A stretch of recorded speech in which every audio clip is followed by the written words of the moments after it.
What's up everybody, it's Critical. I'm playing Cooking Mama, People for the Ethical Treatment of Animals edition. Let's do this shit.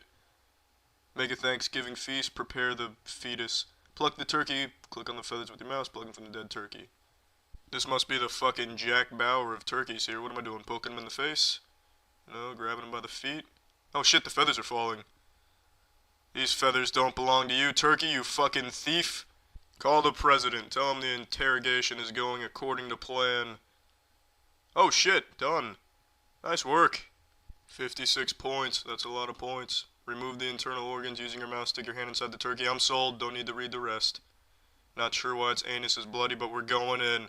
Brace for impact, turkey. It's gonna be a wild ride. This is fisting of the highest caliber. The next level of fisting. Where's its shit producing facility? I'm taking it out. Shit, I'm running out of time. Fuck. Get in the bowl! Oh, no, I'm just holding its heart. I'm sorry, turkey. Your shit box remains intact. Complete? Little do they know, it's incomplete. That shitting box is still in that turkey. I feel bad for the family member that bites into that. Gonna get a mouthful of turkey shit right up in there. Fuck it, I'm skipping all of this. Bonus? Fuck your bonus. Oh, fucking heaping pile of turkey shit. I could have skipped this step had I successfully removed the shit-producing depot inside of the turkey. What are you doing, cracking some eggs? Let's do it. Not sure why the hand's making the crip sign, but I don't give a shit. We're cracking this. This bowl is an asshole. Oh, there we go, crack the egg. Get in the bowl, there it is. You wanna fuck something, egg? Why don't you fuck the bowl? Come here, egg. You too. Oh, son of a bitch. 2 eggs, 40 points. Keep your hands inside the roller coaster at all times. We got fucking 40 points. This looks too easy. I'm the karate cooker. I'm kung fu cooking in this bitch. Some baby vomit? Slide it in there. A sponge? The meal would be bland without it. Bubbling mucus? No meal's complete without that. Some eggs? That's real food. That's fucked up. Is this arrow pointing me to ancient treasure? Oh, give it a stir! Oh, shit. Fuck, whoa. In my stirring excitement, I almost clicked bookmark and share. Oh, alright. You think you can just turkey shit anywhere you turkey want because you're a turkey. No sir, not on my watch. This turkey shit's going right up the turkey asshole it was shit out of. I've been shoving turkey shit up turkeys' assholes for years. I call it tossing the turkey toys. Fuck, not all the shit made it back in the turkey's asshole. Remove the head. Well, since you asked so nicely. I'm about to samurai slice this shit off. What am I doing here? Oh, there we go. Hit it with a Yoshimitsu overhead slash. That'll make it quicker. Good ass cheeks. That was a buzzer beater. My goodness. That's fucking phenomenal. Cook the turkey. Alright, here we go. Oh, wow. You don't see that in food magazines for a reason. People would look at that and instantly cream themselves. Especially after it develops those blisters. That is appetizing. Chefs must be scratching their head at... Oh, just look at that! Makes your mouth water just looking at it. Looks delicious. Scrumptious. Nutritious. What everyone's wanting from their local deli. Make the giblet. What are we making after that? Some macaroni and fuck? Little Red Riding Hood is looking pissed. This turkey is tough as nails. It's had its head chopped off, its asshole fisted, its organs taken out, and yet he still maintains eye contact. This turkey must have been the Hulk's sparring partner before it was captured. Where the fuck did they find this turkey? In Hercules' living room? He is still just staring a hole through the fucking chef. That looks like the face of a galactic thumb war champion. Alright, what's next? Alright, one of these again. Alright, here we go. Let's do it. Oh shit, I gotta do this. Let's throw in a FedEx package, an asteroid to enhance texture, nitrocellulose for taste, motor oil. Now that looks like a delicious mixture. What is this? Oh wow. We are flipping this shit here to help it reach apotheosis. Now that is a succulent gravy mixture. Oh, that is incredible. Strain the gravy. Alright, what are we doing here? What is this? We salt and pepper in this bitch? I guess not. What are we doing then? Oh, what was I thinking? We're sticking our hand right in this acidic solution. Oh, fuck. I didn't even manage to pull the pigeon out of that shit in time. A Thanksgiving meal has never looked this delicious. Wow, that is fucking juicy. Alright, what do we got next? What is this? Alright. Mash the tofu. Just fucking drops a cinder block of tofu on my lap. Oh shit, this isn't tofu, it's silly putty. Yeah, look at this. See how high I can throw the silly... Oh shit. Move my mouse off the damn... There we go. Damn it! Son of a bitch. I only got to play with the silly putty for a couple of seconds. Shape the tofu turkey. Are these bubbles? Alright. Alakazam. Mobile command, this is not working. Oh, there we go, never mind, I got it. We are shaping this now. Oh, this is shaping. If you've ever seen something being shaped, then you've seen this. That looks good. Alright. Baste the tofu turkey. There's some anal discharge and Godzilla's wart. Oh, just exchanging phone numbers between the two of them. That's lovely. This tofu turkey's being basted like it's never been basted before. Fucking taste the baste. A flawless performance. Cook your tofu turkey. Alright. Time to cook. Perfect. What's next? Oh, complete. Alright. Completed it. What's next? I guess she loves turkeys now. Did I just complete this? I think I did complete this. And I guess she went back to slaughtering turkeys. Alright. Dominated that shit. It only took like, what, 10 minutes? Damn. Alright, well I'm done playing this. Well, that's the end of this video. Remember to rate the video, comment the video, and subscribe if you want to see videos similar to this one. See ya. What's up everybody, it's Critical. I'm playing Phobia, the Fear of the Darkness, for the PC. Let's do this shit. It is now loading. That is what it is doing. Phobia, the Fear of the Darkness. I really shouldn't have started playing this right now. I've got to take a shit. January 20th, 1998. My name is David Norton, and I have to take a shit. I was on the way to my new job outside the town. I was driving my Clifford mobile, it seems. It was my first day in the Clifford mobile. I had still a couple of miles to go before I shit my pants. Suddenly became a fierce snowstorm of shit in my trousers. My car crashed and I couldn't move it anymore. But the shit in my asshole was moving more than a car ever could. The storm were getting stronger and I was losing hope of making it to the bathroom on time. Then I saw a large manor in front of me, and I thought, hey, there must be a toilet in there. I knocked on the door a few times. The shit was ready to make my asshole explode oh shit, I didn't read it. Fuck. I just missed a crucial part of the story, but I've gotta take a massive shit. Alright, I've successfully given my toilet a snack. I'm sorry, I probably should have done that bowel movement before I started playing this. But we're in the house now, so let's see what we have here. What is this? Is it some type of trampoline? I don't think so, it must be like a desk. What is this? Wardrobe? Shitty wardrobe. That's a shitty clock. Controls. You actually think I'm gonna read the controls? Go fuck yourself, piece of paper. I've got it under control. Where am I supposed to go? All of these doors are locked. Every single door is locked. These doors exist to be locked. This is a big ass house. And I'm very familiar with ass houses. This may just be the largest in the country. Well, somebody call I'm Surprised Incorporated. I've already been here. Siddhartha tried to find Nirvana. I just want to find where the fuck to go here. Can I open this chest? What is it? Enter? No, it's not doing anything. Holy shit! Did that just land? It landed perfectly on its top! Fucking goodness gracious, that is spooky. Locked. What are the odds?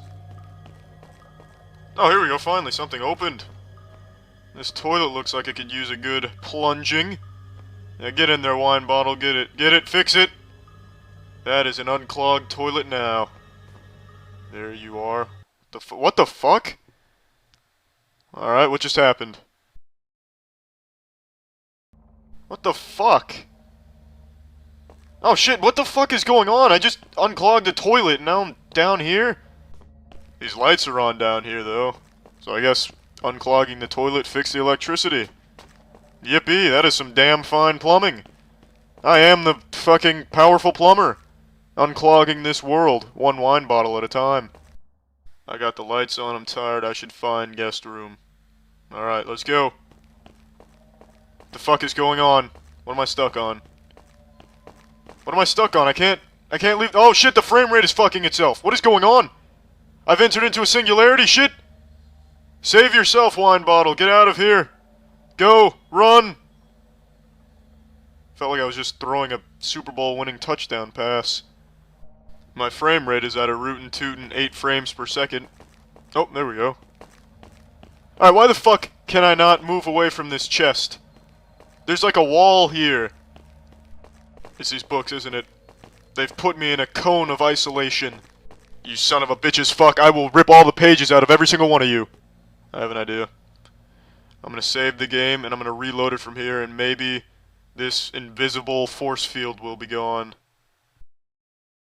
Come on, Papa needs a new pair of nipple sprinklers. Yes. Shit, frame rate's still fucked up, but we've escaped. And I've got my wine bottle with me. We've done it. We have escaped the grasp of some hostile air. Where did my wine bottle go? Pardon me, excuse me. Excuse me. I'm the king of boxes and wire spools. Bingo. Identify yourself, room. Now they want to go to sleep right away, alright. That bed looks cozy. What do you hit to use it? Is it enter? It is indeed enter. How's it going? Zoinks. The lights are off again.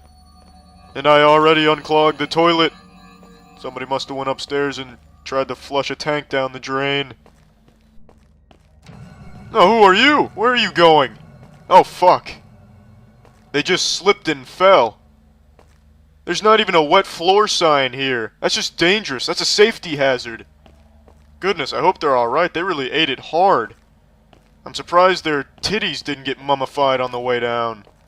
He really took it like a champ, though. I mean, he didn't say ouch. He didn't punch a kangaroo in the pouch. I'm gonna save real quick, actually. I don't want to get stuck on the air again and then have to go back to the earlier save. Anything upstairs? Even though I've already been all fucking over. Oh shit, door opened. Are you cold? Do you need a blanket there? Whose fuck is shitting itself? There are so many loading screens. What is going on? These book fuckers are a different color. They're movable. They're movable, I knew it. I knew it. How am I gonna move them?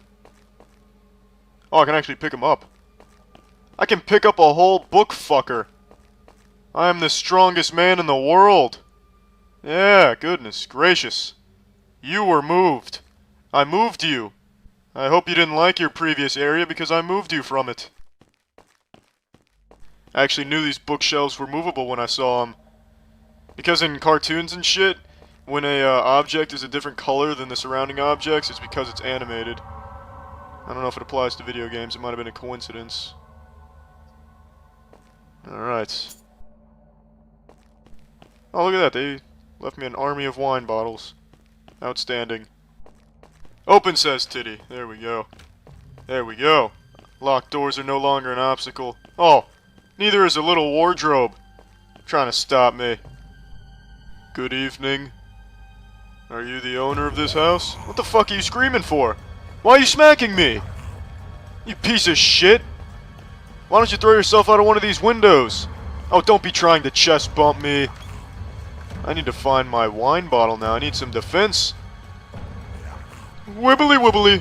How do you like that move? The door maneuver. Oh, I guess somebody put glue on these stairs now. This is terrific. My frame rate's fucking up. This really isn't the time for my computer to be eating itself. I'm I'm trying to run away from this zombie bitch thing.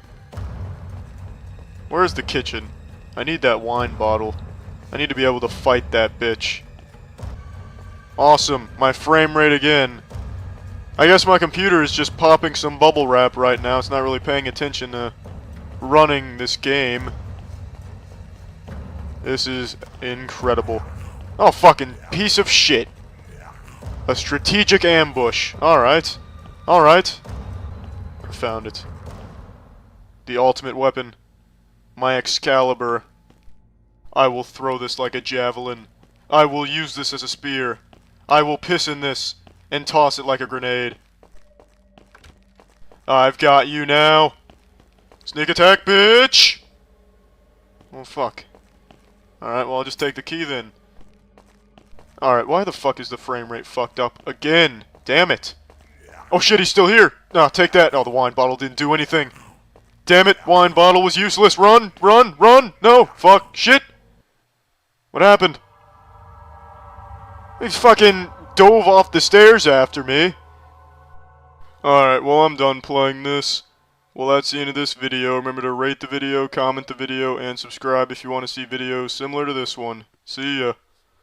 You've heard me yap and whine about the overabundance of subscription services literally wringing people's wallets like towels just for the most basic of services and products. Pretty much everything now is trying to ham-fist a subscription into the business model to always be able to hose you down and shake you down for your lunch money. Obviously, the biggest culprit and the one that has really pushed the needle on this practice of subscriptions for everything is streaming platforms. And this is one that I have endlessly hawked loogies on. There are now more streaming platforms than there are pizza places in America, I imagine. There is a new streaming platform born every day for the most hyper niche shit, where they might have 5 titles but still charge you like $15 a month for the privilege of watching all 20 minutes of content they have on their service. It's terrible. Not only that, they have the gall to keep increasing prices even though these behemoths have their catalogs weakened constantly because it's so cannibalistic, where they'll lose the licensing rights for a season of their show and it'll get picked up by a different streaming platform. Like Pokemon is the most infamous example, where in order to watch every season of Pokemon for the whole series, you would need like 12 different subscriptions to 12 different services because all of them are divided so, like, chaotically. And that's the song and dance for so many of these streaming giants, where their catalog keeps getting weaker, yet they keep charging more for it. Like most recently, HBO Max announced their price increases, much to the chagrin of any sensible person on the planet. It's just so expensive, and it's just out of control. But I don't want to just yap about something that I've already blabbered on quite a bit. Instead, I want to focus more specifically on just how awful subscriptions have become for every industry ever. It has infested everything. It is an infection that is showing no signs of slowing down. It is spreading everywhere, and there is no better example than what I just learned about. Coming straight from Kohler's asshole to your asshole, they are introducing a toilet accessory that's basically a little camera that'll analyze your poop for you. And guess what? You have to pay a subscription fee for the privilege of having your fecal content analyzed here. So you get a shitter attachment here, like you're making a fucking Call of Duty loadout, you're putting a red dot sight on here, and you have to pay a subscription on top of it. That blows my mind. Why is that a subscription? What the fuck? I want to be clear. There are some things that a subscription makes sense for. If there's like a reoccurring purchase of something that you plan on getting long term, as long as there's like an ease of cancellation in there. I don't have like a problem with subscriptions in principle. I have a problem with the way that subscriptions are utilized for absolutely everything now, where it is just beyond exploitative. It is being shoehorned into every single product and service imaginable when there is just no reason for it. Like I said, there are legitimate good use cases of subscriptions. If it's something that you're going to be buying every month, every other month, whatever, that makes sense. I get that. This, I don't get at all. Why the fuck would this be a subscription? You've already bought the piece of technology. There is no reason to continue shaking your piggy bank out here for it. And it costs a pretty penny too. It is not cheap. You are shelling out 599 clams to get your hands on the Dakota clamps here. So basically, what this accessory is is a device that clamps over the rim like a toilet bowl cleaner and points an optical sensor at your excretions and secretions. It'll analyze the images to detect any blood and reviews your gut health and hydration status. And there's apparently multiple plans to choose from that can range from $70 to $156 per year. That is, I imagine, on top of the $600 entry fee just to have that piece of technology. Which, if you don't pay the subscription for, you basically just bought a paperweight. You bought a fucking brick that is attached to your toilet bowl if you don't pay the subscription, because it just won't work.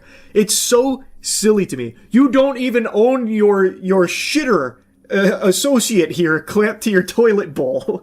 You have a brief permission slip to access it and use that technology as long as you're paying the subscription fee, as long as you're suckling on their titties. We are fully in the age now of you will own nothing and be happy. That is where we are. You actually basically own nothing at this point, and that is the way every industry is gearing towards. It is pushing everything to just, you have the idea of a product or service. You don't actually have your paws on anything. There's nothing real there. It's all imaginary. You are granted limited access with the fee that you pay for it, but can be taken away at any time for basically any reason at this point. It is truly an age where you actually pay for things but don't own any of it. I cannot believe that something like a toilet bowl accessory is now having a subscription model attached to it. Now, I don't even hate the idea of this item, by the way. It is like an important thing to monitor like your gut health. Like, there is a lot that your poop can say about your health, and it is something a lot of people overlook. So something like this could actually be like really helpful to some people. It could even potentially save lives. There's definitely that possibility as well, but it can only do that if you're willing to pay a subscription fee for it. That's unbelievable. That is unfathomable to me. I can find no justifiable explanation for why this would require a subscription fee. You already have it. It is already doing what it was designed to do. There's no need to continue to pay for it to do that. You already have the technology right there. You got the little fucking doodad gizmo right there, and it's doing what it's designed to do. What is the subscription for? It's not like there's some kind of doctor on the other end of it that's getting paid a salary that you're paying for his input on or anything. You have it. It's working, but they can revoke your access if you don't keep paying for it with the subscriptions. I think we are getting dangerously close to the point where even something like flushing your toilet bowl will require a subscription with different plans for it. Like, you get 5 poops per week with these flushes, and then if you pay more, you get up to 10 poops per week that it'll flush with this amount of power. And if you want to sign up for the premium plan, you'll even get like a jet booster where it'll really flush the shit out of that poop. Like, I just think subscriptions are going to infiltrate literally everything. They already are. Now let's go ahead and dig into this product a little bit more to learn about it, I suppose, since I'm already yapping on it. Apparently it works by using a fingerprint sensor, so you'll sign in by giving it your fingerprints. This is another thing. Every single product and service wants as much biometric data on you as possible. So now, even having your shit looked at through a fucking camera will require some kind of biometric data to be gathered on you. Oh my god. But don't worry, you can trust Kohler with all of that. It says it secures your data via the fingerprint scanner and end-to-end encryption, and notes that the camera uses discrete optics looking only at the results, not your body parts. Dakota's sensors seed down into your toilet and nowhere else, the company says. That's wonderful news, and we know that there's never been any kind of data breaches and no one's ever lied about how secure things are. So we can take them at their word here, knowing full well that all of that data is super safe and encrypted, and there's not going to be any weird kind of peeping toms using this technology for nefarious, perverted purposes or anything like that. We can sleep easy with that knowledge locked securely in our brains here. This will be hiccup-free. And just think about how cool it'll be to use your toilet and give it your fingerprint scan in order to optimize your bathroom experience. Just imagine for a second, though, just play around with this. Hackers get into your Kohler Dakota and steal your fucking data through your toilet bowl accessory. I mean, everything is getting data breached. Like, every single service has had huge leaks recently. Now imagine once this is on the table and they get the fingerprint scans and whatever else that it happens to accumulate. Also, something kind of fun to play with. Imagine putting this on all of your toilets or something and you have, like, company over and they see that and they're like, what the hell is this? He's like, oh, no, don't put your fingerprint on that, no! And then all of a sudden it logs a brand new set of poop. You're just having friends over for their Super Bowl party or something, and then all of a sudden your phone's blowing up with notifications from your Dakota app. Player 2 has entered the arena. Player 3 is in the lobby now. And it's like all this information on their poop and their gut health and all that shit. Here, hold on, I actually got a little guest star of my own. I don't know if you could hear that, but I just blew a little ass there. Anyway, though, I don't even hate the idea of the product. Like I said, I think that is actually, could be, a very valuable service to provide, given a reasonable price point and no subscription fee. The more I think about it, the more I hate this one in particular. The idea that this product could actually really help some people, like even be life-saving to a certain degree, and then locking that behind a perpetual paywall with this subscription fee, that just feels even more deplorable than most subscription models. That's pretty crazy to me, actually. Like, stay on top of your health, but only if you are financially able to perpetually do that. $156 per year, on top of the $600 you paid to have the device on the toilet in the first place. I hate that. I really do. Anyway, I really hate how everything is getting a forced subscription fee on top of everything. Every single business seems to be gravitating towards it. It sucks. Anyway, that's really about it. So yeah. Roblox is one of the most popular platforms on the planet. And I don't mean just for gaming, I just mean in general. Like, in just normal existence, Roblox's numbers are unfathomable. Kids probably know the name Roblox before they know the name Jesus or Santa Claus. Roblox is more popular with kids than the common cold. Let me just slap you with the cold hard Carfax here with the numbers. Roblox recently just broke the record for most concurrent users on a gaming platform. They hit 47.3 million concurrent users, which absolutely fists Steam's previous record of 41.2 million. And at least 77% of that record comes from only 2 games, Grow a Garden, which has become a fucking Godzilla kaiju level success over the last couple months, where it's been breaking records left and right for concurrent players. It got to 22 million, which is the highest for any single game ever, absolutely biblically smacking down Fortnite's record from its prime. And another game, Steal a Brain Rot, which had 15 million concurrent.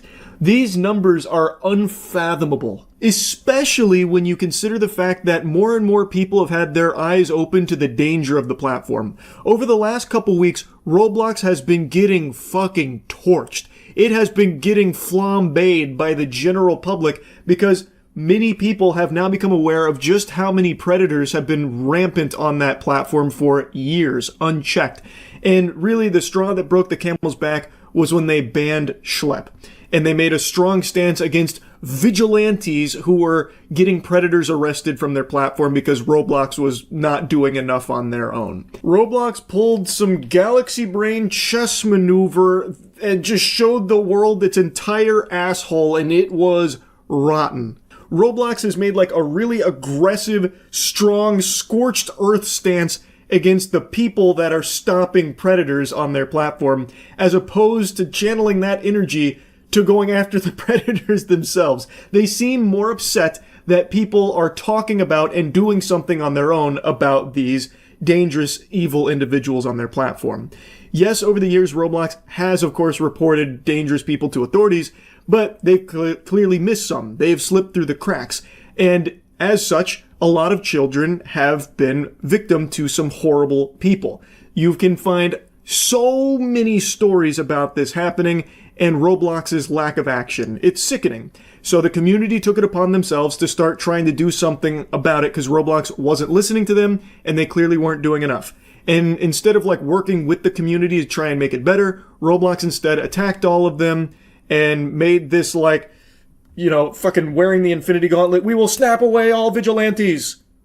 And then crickets about the pedophiles. It's fucking baffling.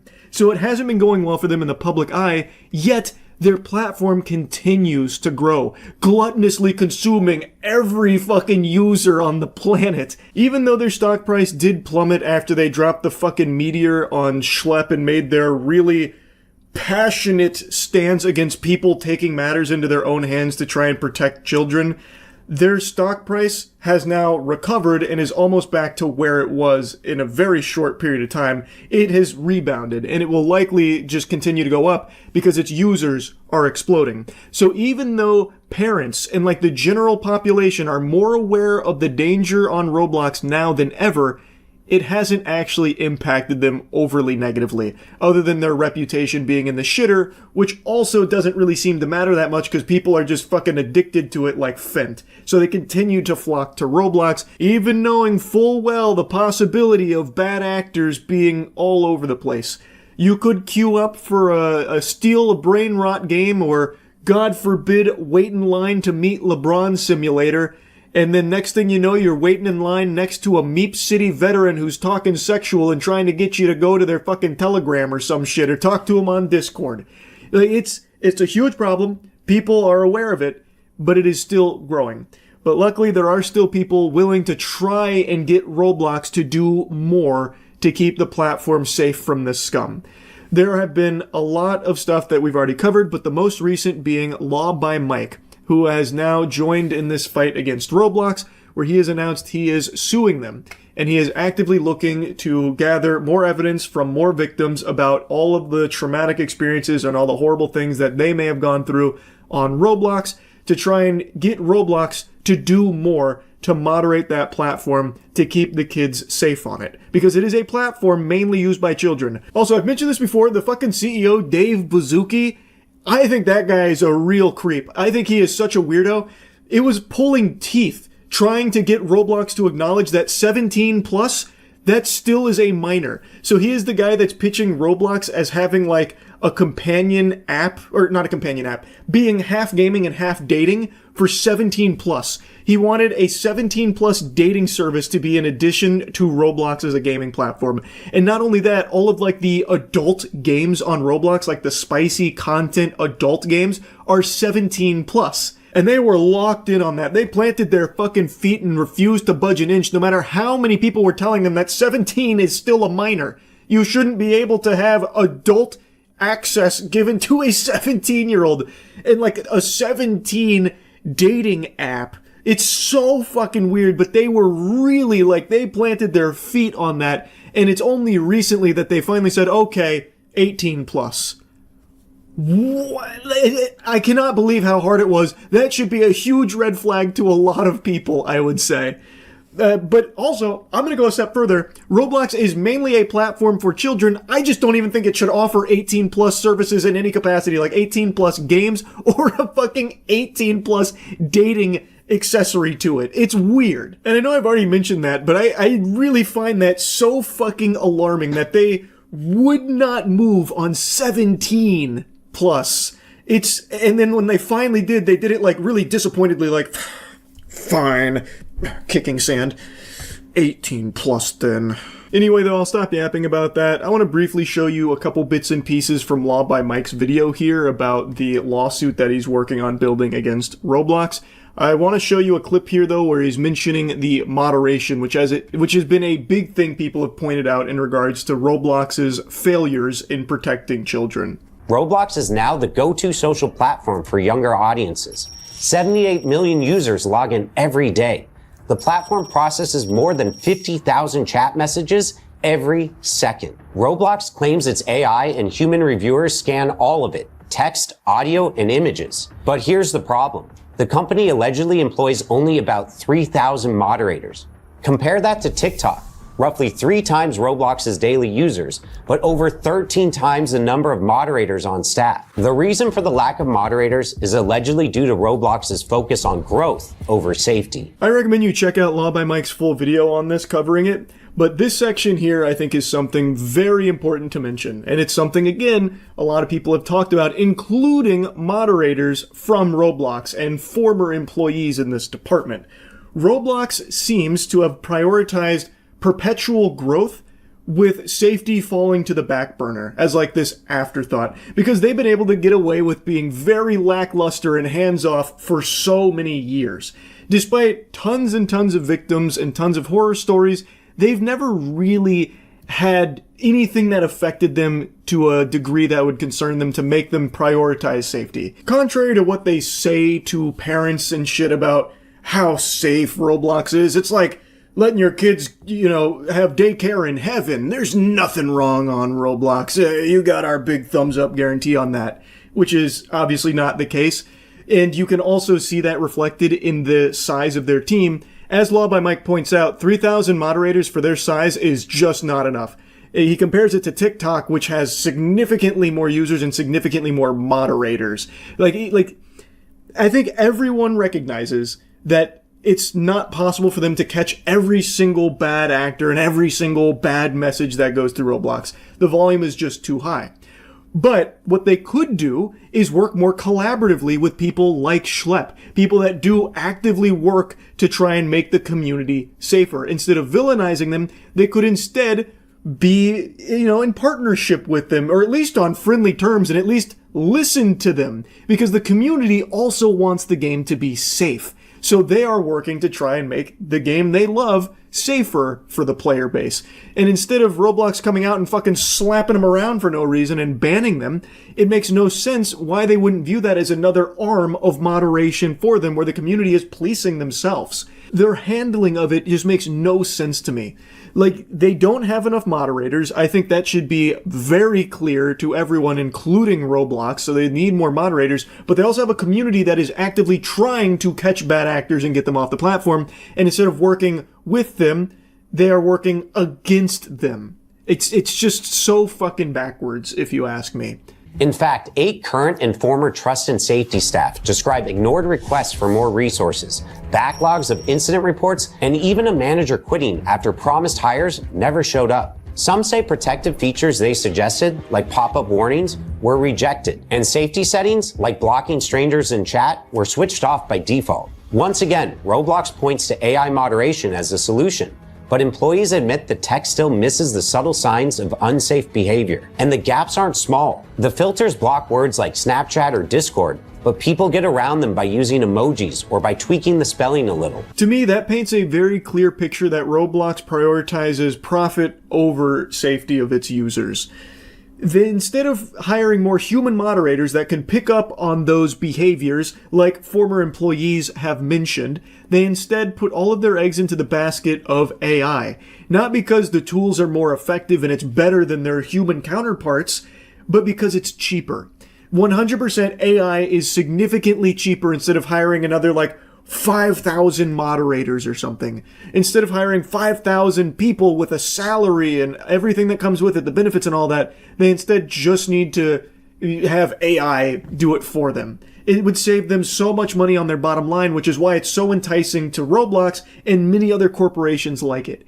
It is clearly not as effective as a human moderator. Human moderators seem to actually want to improve Roblox. According to these reports, they were suggesting features that were rejected for some reason and a plethora of other issues. But the point is, instead of Roblox listening to the human moderators, it sounds more like they just kind of sidelined them and focused on just AI and beefing it up a little bit, even though it clearly wasn't doing a good enough job. Again, the motivation for that decision is obviously financial because of how much cheaper it is to use AI instead of hiring more human moderators. Most platforms lean on a law called Section 230 of the Communications Decency Act, and that law protects websites and apps from being sued over what their users post. That's why Instagram or YouTube don't get dragged into court every time someone uploads something harmful. But the lawsuits against Roblox aren't just about what users post. They're about the company itself. Lawyers argue Roblox designed the platform in risky ways, marketed it as safe, and then ignored clear warning signs. And at least one court has already said Section 230 doesn't cover misrepresentation. So if Roblox tells parents this is safe and it's not, that responsibility falls on Roblox, not the users. This section was very interesting to me because Roblox, for as long as I can remember, has always touted itself as being at the forefront of innovation in keeping children safe on their platform.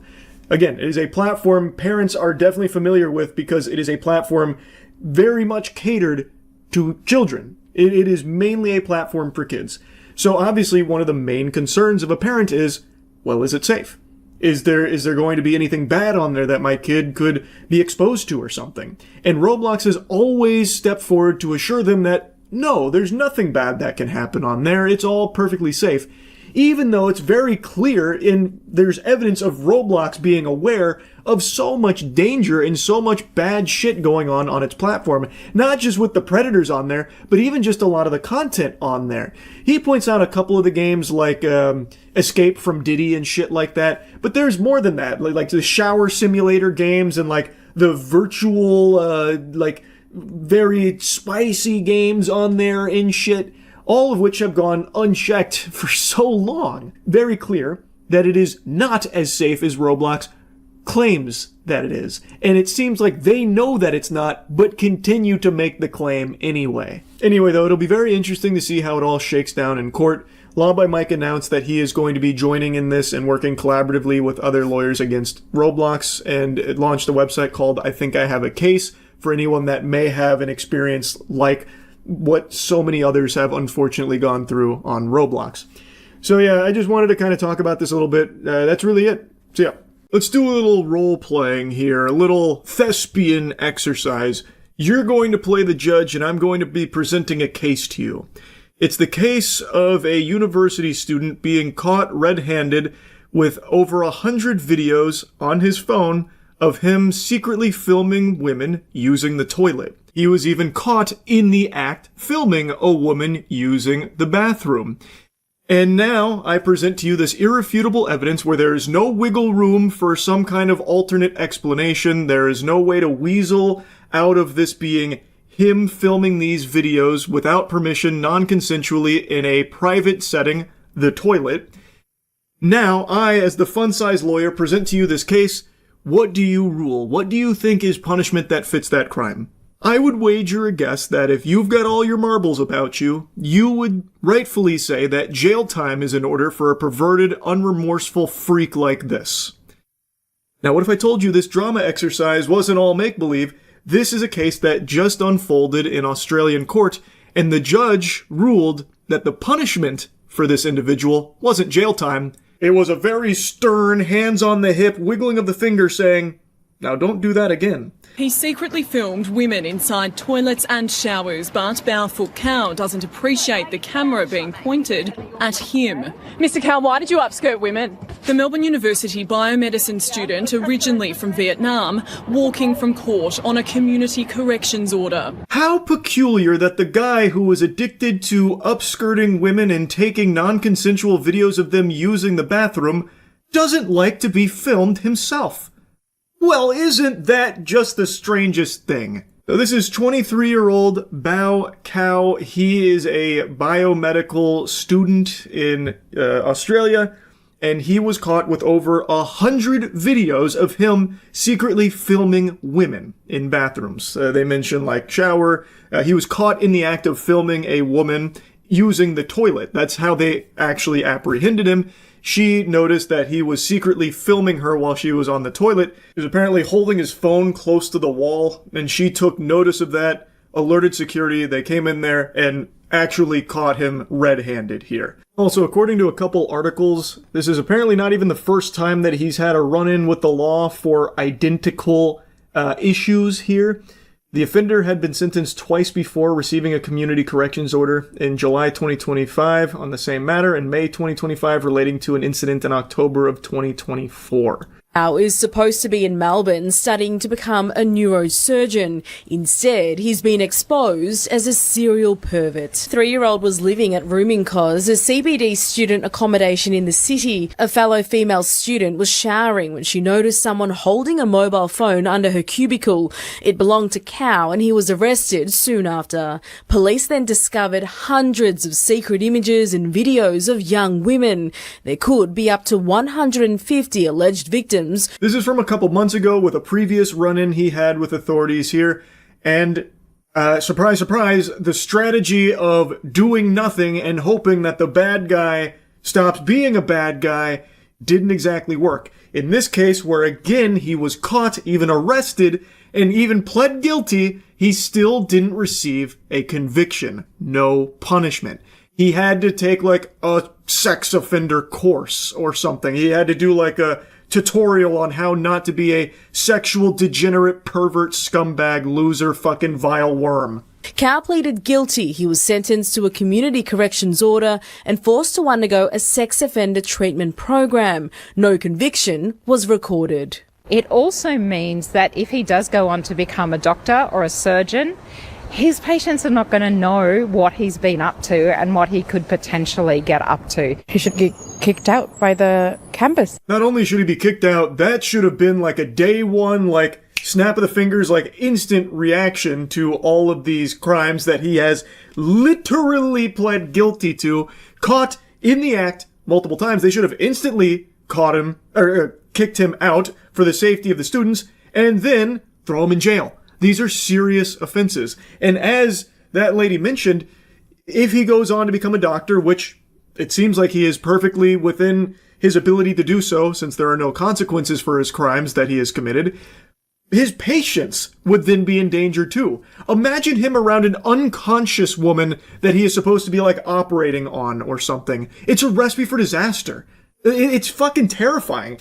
A few months ago, Cow was arrested again after filming a woman inside the public toilets here at the District Docklands shopping centre. He confessed and pleaded guilty. Again, no conviction was recorded. How many women have to be subjected to a perpetrator of this type of crime, and he literally gets away with it? How safe are the female students at that university right now? That's a great question. How safe are these women? How many women need to be subjected to this perpetrator who keeps getting away with it and is getting sent a very clear message from the justice system over there in Australia that he can just keep doing it to his heart's content till the cows come home?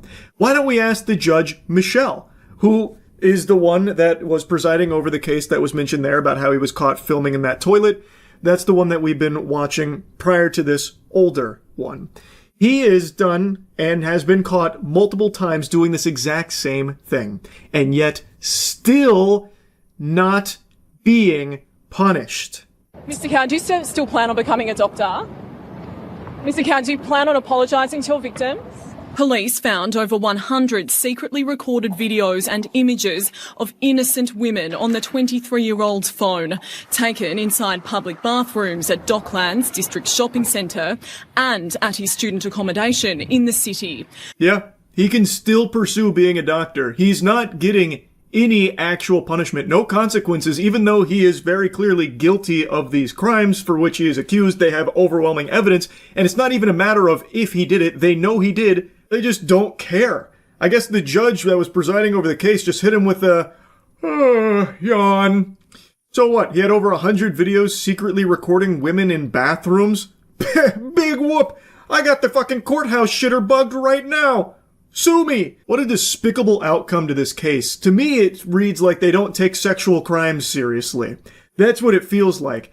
It's unbelievable that they know he did this. They just don't want to punish him. So now this disgusting freak gets away with it. Not even a slap on the wrist. Still gets to be a doctor down the line and doesn't go to jail or face any repercussions for it. He has a 12-month period where he can't reoffend. That's all.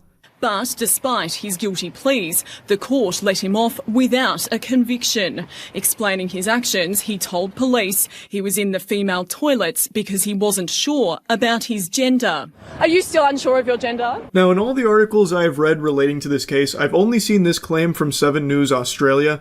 I'm not familiar with the organization, but according to them, when police were questioning Mr. Cow as to his reason for being in the women's restroom doing this, he panicked and spit out a bunch of horseradish that he's actually in there because he's unsure on his gender.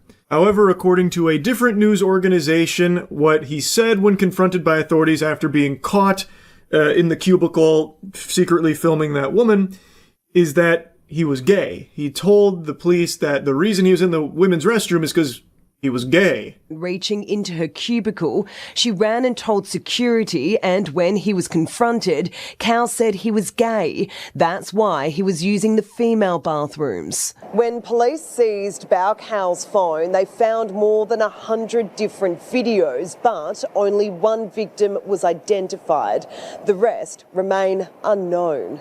It's not the first time Cal has been shown mercy by the courts. In May last year, he avoided conviction after he was caught upskirting a woman, and in July, he avoided conviction again for near identical offending. It actually is crazy how he continues to just get away with it with no punishments, because it's not like he and his legal team are going in there like he's got fucking Saul Goodman in his corner and they're in there outsmarting them in the legal system, giving like some kind of crazy legal smackdown proving his innocence. They literally march in there and just say, yep, he's guilty. This guy, he did it. Everything you've accused him of, he did do it. Okay, are we done here? Can we all go ahead and leave now? I'm getting kind of hungry, and he's got to go secretly film other women in other bathrooms. So, are we done here? No convictions, right? No convictions? All right, great. Really appreciate it. Big thumbs up. We're going to go ahead and leave now. He just continues to get away with it, even knowing that he is guilty. Everyone knows it. They just don't want to punish him. It's fucking crazy. Now, in the case of what he said to officers at the scene, 7 News Australia claims that he told them he was unsure of his gender, and then 9 News claims that he said he was gay. Either way, this clearly seems like a desperate, like, Hail Mary attempt to avoid going to jail, like, no, you guys have got it all twisted. I'm not in the women's bathroom because I'm a pervert, I'm here because I'm gay. And it's like, okay, that doesn't do anything. What you were doing is still highly illegal. You are caught filming women using the bathroom, and you were caught with over 100 other videos of secretly filming these women, non-consensually. It's a sexual crime. It doesn't matter if he's unsure of his gender, or if he's gay, or anything like that. Which, by the way, is something he didn't say in his previous run-ins with the authorities for similar crimes that he has been guilty of. So it really seems like it's just something he pulled out of his ass desperately when confronted by the police after getting caught red-handed again. Now, from what I can see from court, this never got brought up. So to me, it seems like his defense found it to be a pretty weak position to try and argue, because him secretly filming videos of women using the toilet, upskirting, about to use the shower in a fucking intimate setting like the bathroom where he's non-consensually filming them, is still illegal in every single possible context. So like I said, I haven't been able to find any information on if that was ever even brought up in court or not. It doesn't seem like it was. It sounds like he must have been like really trying to avoid getting arrested again, so then he tried saying like, I'm unsure about my gender, thus I had to be in the women's restroom filming these women non-consensually, collecting data here on my phone with these videos. Like, it sounds like that was something he just tried with the police that were about to arrest him, and not something that they actually tried as like a legal strategy, though I don't know, because not all of the information on this case is public. All we have is the judge's final verdict, where she cites things not related to that, but instead that he's young and also might be lonely. That was her reasoning for no punishment for a serial pervert who has committed numerous crimes. The court today heard one of his traumatised victims remains anxious and, unsurprisingly, hypervigilant, the incident impacting her ability to use public restrooms. In her sentencing, the magistrate said Mr Cal has no family here and considers him to be isolated in the community. She also said the 23-year-old's youth needed to be taken into account. Bro, this judge can suck a fart out of my butthole. What are you talking about? What does that have to do with this case at all? He's 23 years old. Do you think he doesn't know the difference between consensual filming and non-consensual filming? This is a sexual crime. He is using the women's restroom for the sole purpose of filming them use the bathroom, and apparently upskirting women. And apparently, according to some of the articles, was secretly filming women who were about to use the shower. Like, this is not a matter of like, he didn't know any better. How could he have possibly known? He's alone in our community. What are you talking about? There's plenty of people in the world that are alone right now that don't do this degenerate, disgusting, criminal shit. And the message that the court is sending to the victims here is just gross. Literally giving the victims one of these right here. That's the gift from the judge in this case. Over 100 videos of victims that, again, they know the guy is guilty. They know that. They even say as much. And then they just don't do anything about it. They let him get away with it.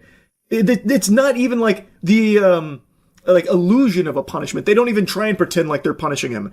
They're even just trying to garner sympathy for the guy, saying like, oh, well, he's alone and, well, he's only 23 years old, so we have to make sure we take that into account. So I think what makes sense here is that 12 months, just don't do it again and we're good here. Then all is squared.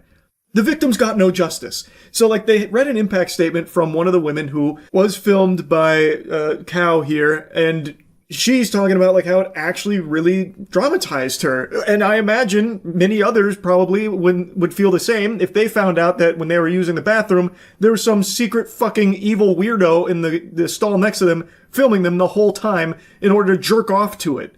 Like, I'm sure many people would feel extremely upset and uncomfortable by something like that. And then, on top of that, after they catch the person responsible, they get away with it.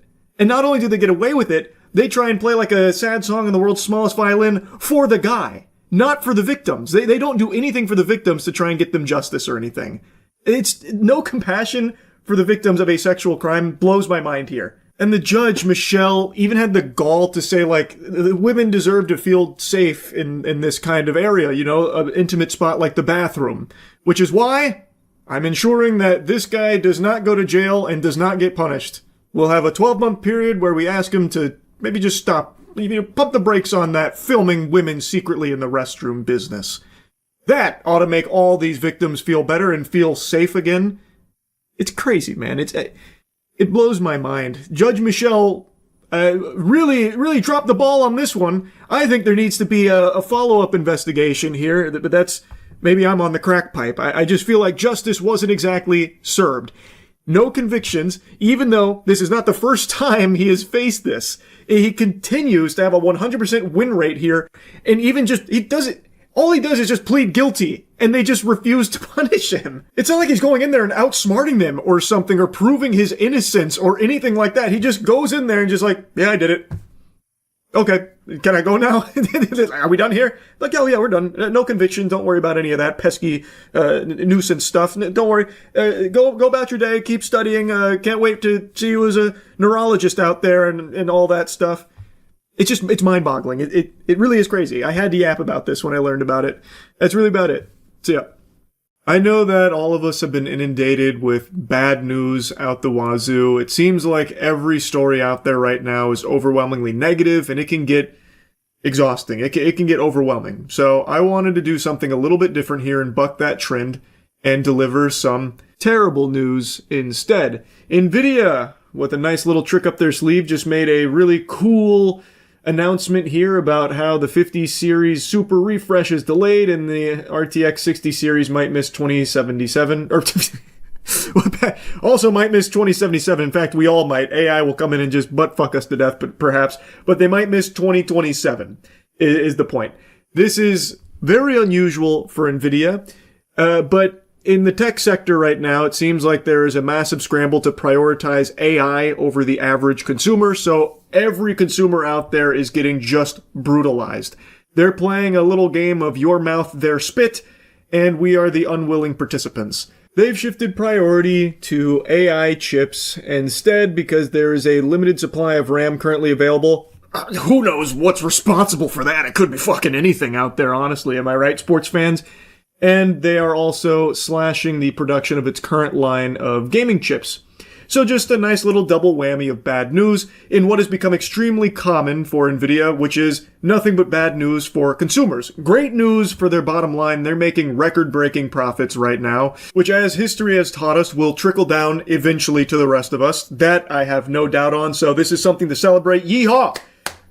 Big round of applause to NVIDIA here for absolutely slapping the cheeks of consumers here and abandoning them to prioritize AI chips. It is working out for them money-wise, but it's looking real bad for just normal people who are getting priced out of fucking technology in general right now as the prices are skyrocketing.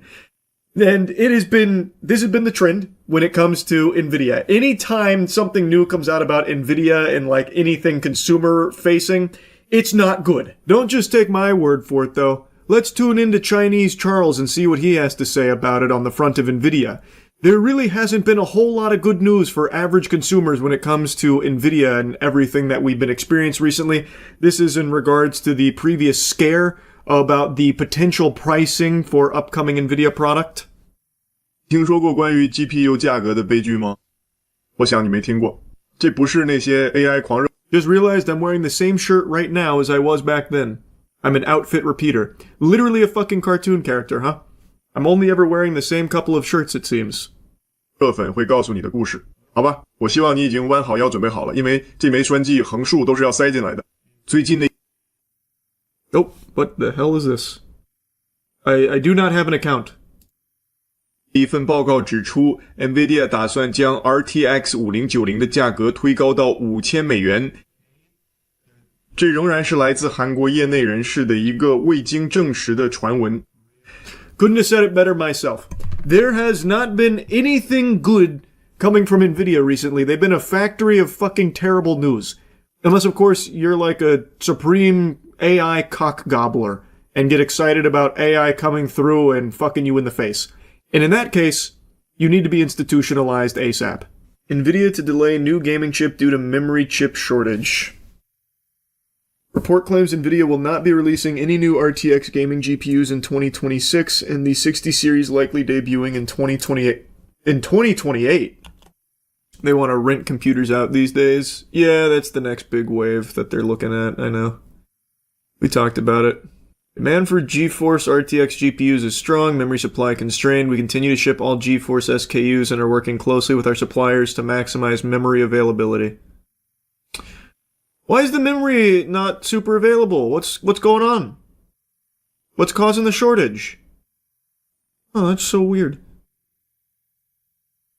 Many expect NVIDIA to announce RTX 50 series Super Refresh at CES 2026, but just before the event, NVIDIA publicly announced they would not announce any new GPUs, a first for the company in 5 years. That was hype. CES had some awesome AI shit, though. The most recent CES. Now hold your horses, I know what you're thinking. This can't be good for NVIDIA. To basically just abandon the consumer market, well, it's not fully abandoning, but to be reducing their presence in the consumer market so drastically, and for the first time in a long time missing a launch and pushing everything back due to memory shortage and delay and everything like that, surely that's going to hurt them, right? No, you fucking fool! And do you know why? AI. Every fucking tech company, scratch that, nay, every company is scrambling to find a way of getting its grubby paws into the AI sector. So that's what got us into the RAM shortage or the RAM crisis in the first place, with Micron formally announcing that they're exiting the consumer space in order to exclusively focus on the AI industry. NVIDIA is prioritizing AI, and even just every company you can possibly fathom is doing everything they can to integrate AI and fucking weasel their way in there too, at the expense of consumers. Right now, everything is getting more expensive because of this. And it's not going to get cheaper anytime soon. I am not one of the people that believe the bubble's going to burst very quickly. I know there's reports of OpenAI running out of money by the end of 2027, all that kind of stuff. But even then, I still just don't even believe the bubble's going to burst. I think it's going to stay bad for a long time because they're pouring infinite money, endless amounts of cash into this imagination of AI here, this industry. So NVIDIA isn't exactly shy about showcasing how little they need you and me, consumers. They can survive and make a killing, fucking oodles of doubloons off just focusing on AI and nothing else. So it's not really that big of a deal. It doesn't matter to them. And they're not alone. This is a very common sentiment. You're seeing all companies making this huge shift. And it's bad for average, normal people because even when something does come out, you're not going to be able to afford it because the prices are so fucking high now.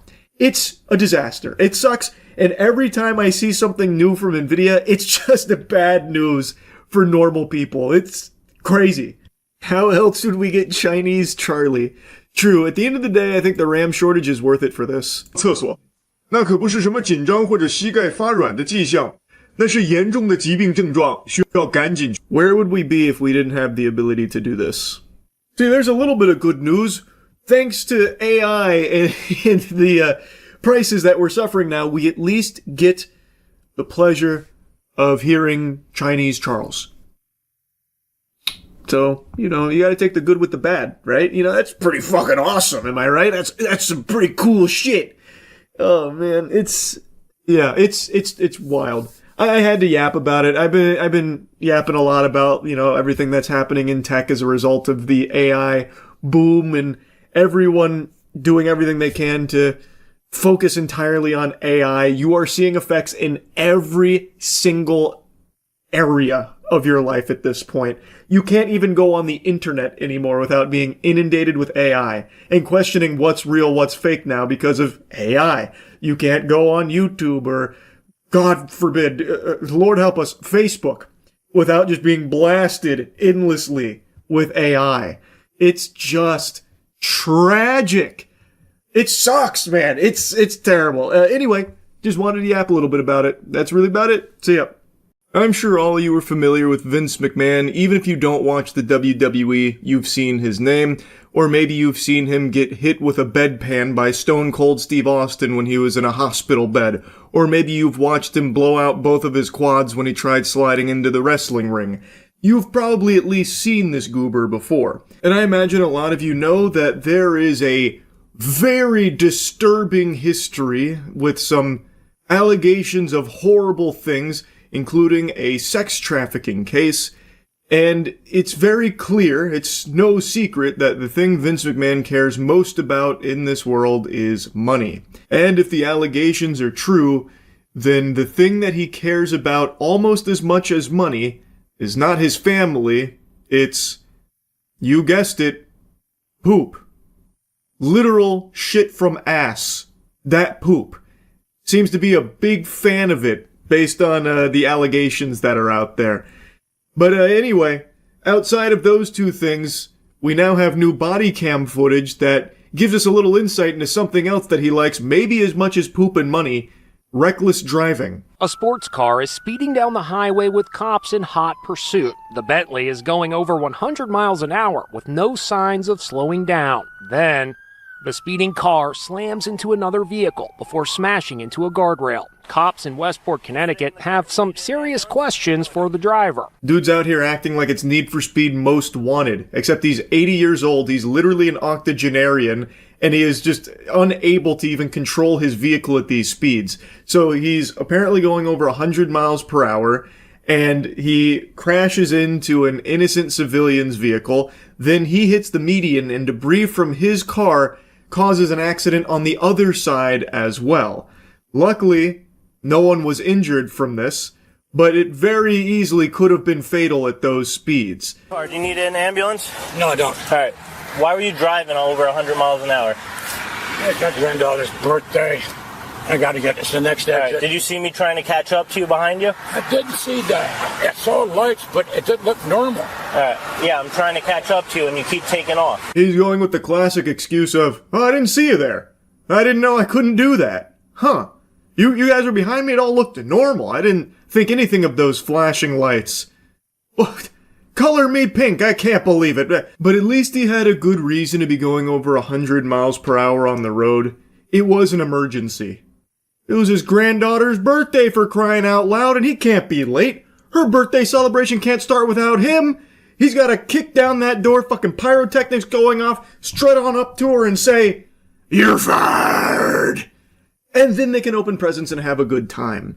So it makes sense that he's going this fast, and honestly, it's Vince McMahon's world, we're just living in it, he's shitting on us. The question we should be asking is, what was that civilian doing on the road when Vince McMahon was driving there anyway? They should have pulled over to the side like they do for police officers. It's Vince fucking McMahon. Oh, no, I'm not trying to outrun you. I know, I understand that, but that's why I was very confused.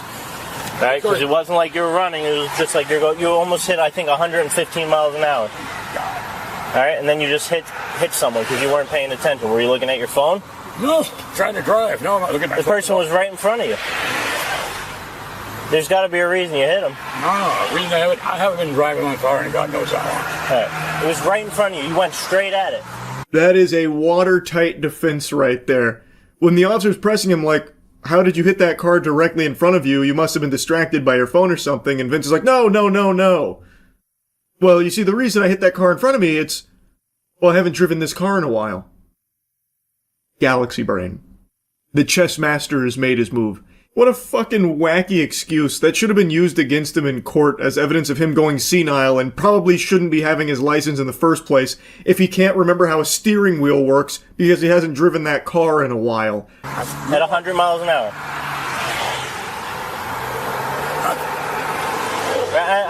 I'm just making sure you're not having a medical condition or anything.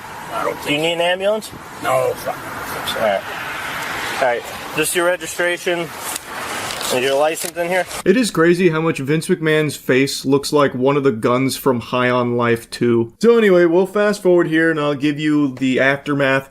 Like I mentioned, nobody was injured here, which is extremely lucky, and he was cited for reckless driving and appeared in court about it. A judge granted him probation in his reckless driving case. That will allow charges against him to be dropped in 1 year's time. It came after he'd previously applied for a pretrial probation program called Accelerated Rehabilitation in connection with a 3-car crash on July 24th. This is a picture of McMahon's Bentley right after the collision occurred on the Merritt Parkway in Westport. Yes, they're giving him a very gentle love tap on the tuchus there. Not exactly like a harsh punishment or anything, so it'll be like a year of probation and $1,000 donation to charity, and then he is in the accelerated rehab program for it. Now, no doubt that $1,000 hit that Vince McMahon's about to take is one he's going to feel. That ought to be enough to put him on the straight and narrow, really teach him a lesson. He's only a billionaire after all, so every $1,000 counts, right? Then they show that picture of his vehicle after that crash. Holy shit. Like, again, it's extremely lucky no one was injured or killed in this. He was going fast as fuck. He was zooming. He erased half the front end of this bitch. Like, oh my god. It's alleged that he was swerving in and out of traffic, going in excess of 90 miles per hour. The police report said McMahon collided with the back of a BMW, then the center median, with debris causing another car to crash. He's fully insured. He did send 2 apology notes out through counsel. In granting the program, the judge also said McMahon must make a $1,000 charitable contribution. God, that skunk shit he's doing with his hair is so peculiar. It's like he just watched X-Men 2 and wanted to copy Rogue's hairstyle for himself. So yeah, he's gonna have everything dismissed in a year thanks to that program, the probation and all that, and he is ordered to pay that $1,000. Now, he swears it'll never happen again, but if anyone has ever heard about Vince McMahon's driving, because it's not exactly like the most tight-lipped thing in the industry, you'd know that there are a ton of people in the industry there that refuse to ride with Vince McMahon because, according to them, he is a trash driver and very dangerous behind the wheel. Which I fully believe based on this body cam and also the fact that he is just an unhinged maniac in general. This guy is a loose cannon psychopath. So yeah, I can definitely imagine that him behind the wheel is a recipe for disaster. And it's just very fortunate in this case that he didn't kill somebody. I also saw this post here from the person who was apparently struck. I don't know if her name's public or not, so I went ahead and censored it, but she is recounting how this all unfolded with Vince McMahon rear-ending her, going 80 to 90, she said. And luckily, her and the dog are mostly fine and was able to keep control of the car. And this is also when Jim Cornette came in and said the long list of people who refused to ride with Vince driving, included me and Jim Ross, who told him I love my children and want to see them again. Once again, just reiterating how known Vince McMahon has become for this kind of reckless driving. So I'm surprised this hadn't happened sooner. And again, it is just very lucky that he didn't kill this woman or the other vehicle or anyone else on the road here with his driving. So anyway, just wanted to yap about that. That's about it. See ya. There's plenty of sad, pathetic losers on the internet, but above them all stands one YouTuber named Onision. I have more respect for adults that film themselves shitting in diapers than I do for Onision. For those of you fortunate enough to have never heard of this guy, and I imagine that's most of you watching because almost no one remembers this guy, he's a fucking fossil on the internet that's only remembered as the butt of every fucking joke online now. But he used to be a pretty big YouTuber, a really shitty one. He had 3 shitty channels, one where he talked about shit horribly with these pseudo-intellectual hot takes, one where he made the worst skits ever created on the internet, and then one where he made the worst skits ever created and also talked about shit poorly. He's fallen into obscurity these days because over the course of his career he fell into many controversies such as reports of being abusive in his relationships, manipulation. He also used to have this series where teenage girls would send pictures of their body to him so he could rate them on it. It's all weird, fucked up shit. And for the last 2 or 3 years, all 3 of his channels combined for like 100,000 views a month, so he was pretty much dead on the internet. But this week he came up with a new strategy for gaining attention, which was posting weird, cringy 50 Shades of Grey fanfic shit on his Twitter, saying things like, I can't wait for you to fuck me, I want to wake up in the morning with your pussy around my asshole, things like that. And it was too hard for people to not make fun of him, because this man's just a human punching bag. Calling this guy a human is giving him a very generous title, because he's not. This dude's like a fucking pinworm. He just lives in your asshole and makes you itch, and to scratch that itch you have to make fun of him. He's pathetic. Imagine your life revolving around having to get made fun of just so you can make a paycheck. I really don't know how this cockroach can be happy with his legacy. His whole existence revolves around going online and making people hate him and laugh at him. Hemorrhoids have more support than Onision. Urinary tract infections have more fans than Onision. People like broken bones more than they like Onision. His real name is Greg. Greg, how can you be happy with this? If you ever have a child, don't you think that child's gonna be so fucking, just embarrassed of you? Oh yeah, what's your dad do for a living? Oh, he goes online just to get fucking laughed at. Oh great, that's awesome. Okay, cool. Bring him in for show and tell so we can laugh at him. It's fucking pathetic, and I didn't want to talk about this guy because he thrives off this kind of attention. Whenever someone mentions him, no matter how negative, it's always the only thing that even boosts his dead channels by even the slightest amount.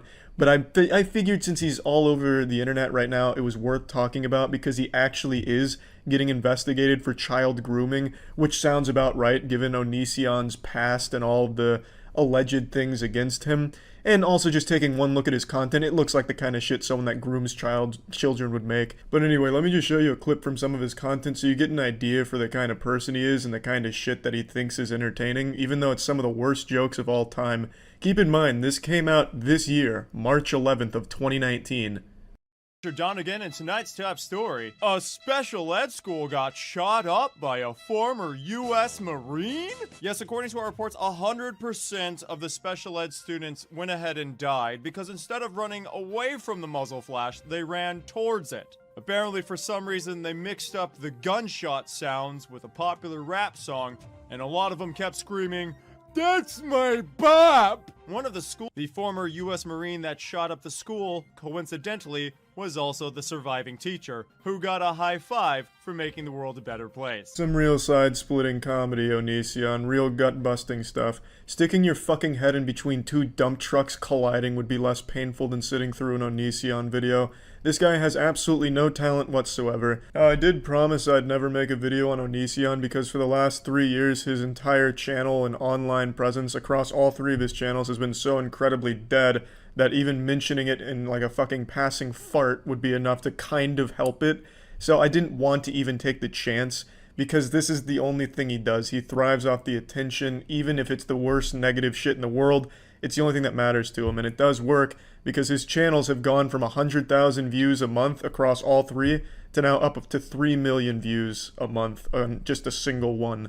All because of his Twitter antics and being investigated for child grooming. It's all he cares about.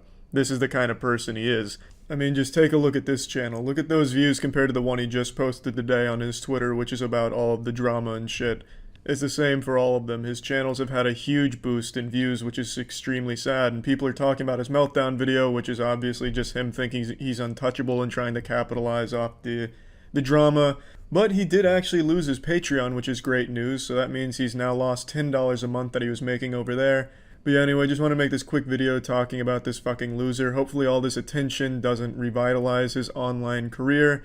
And yeah, that's it. So yeah.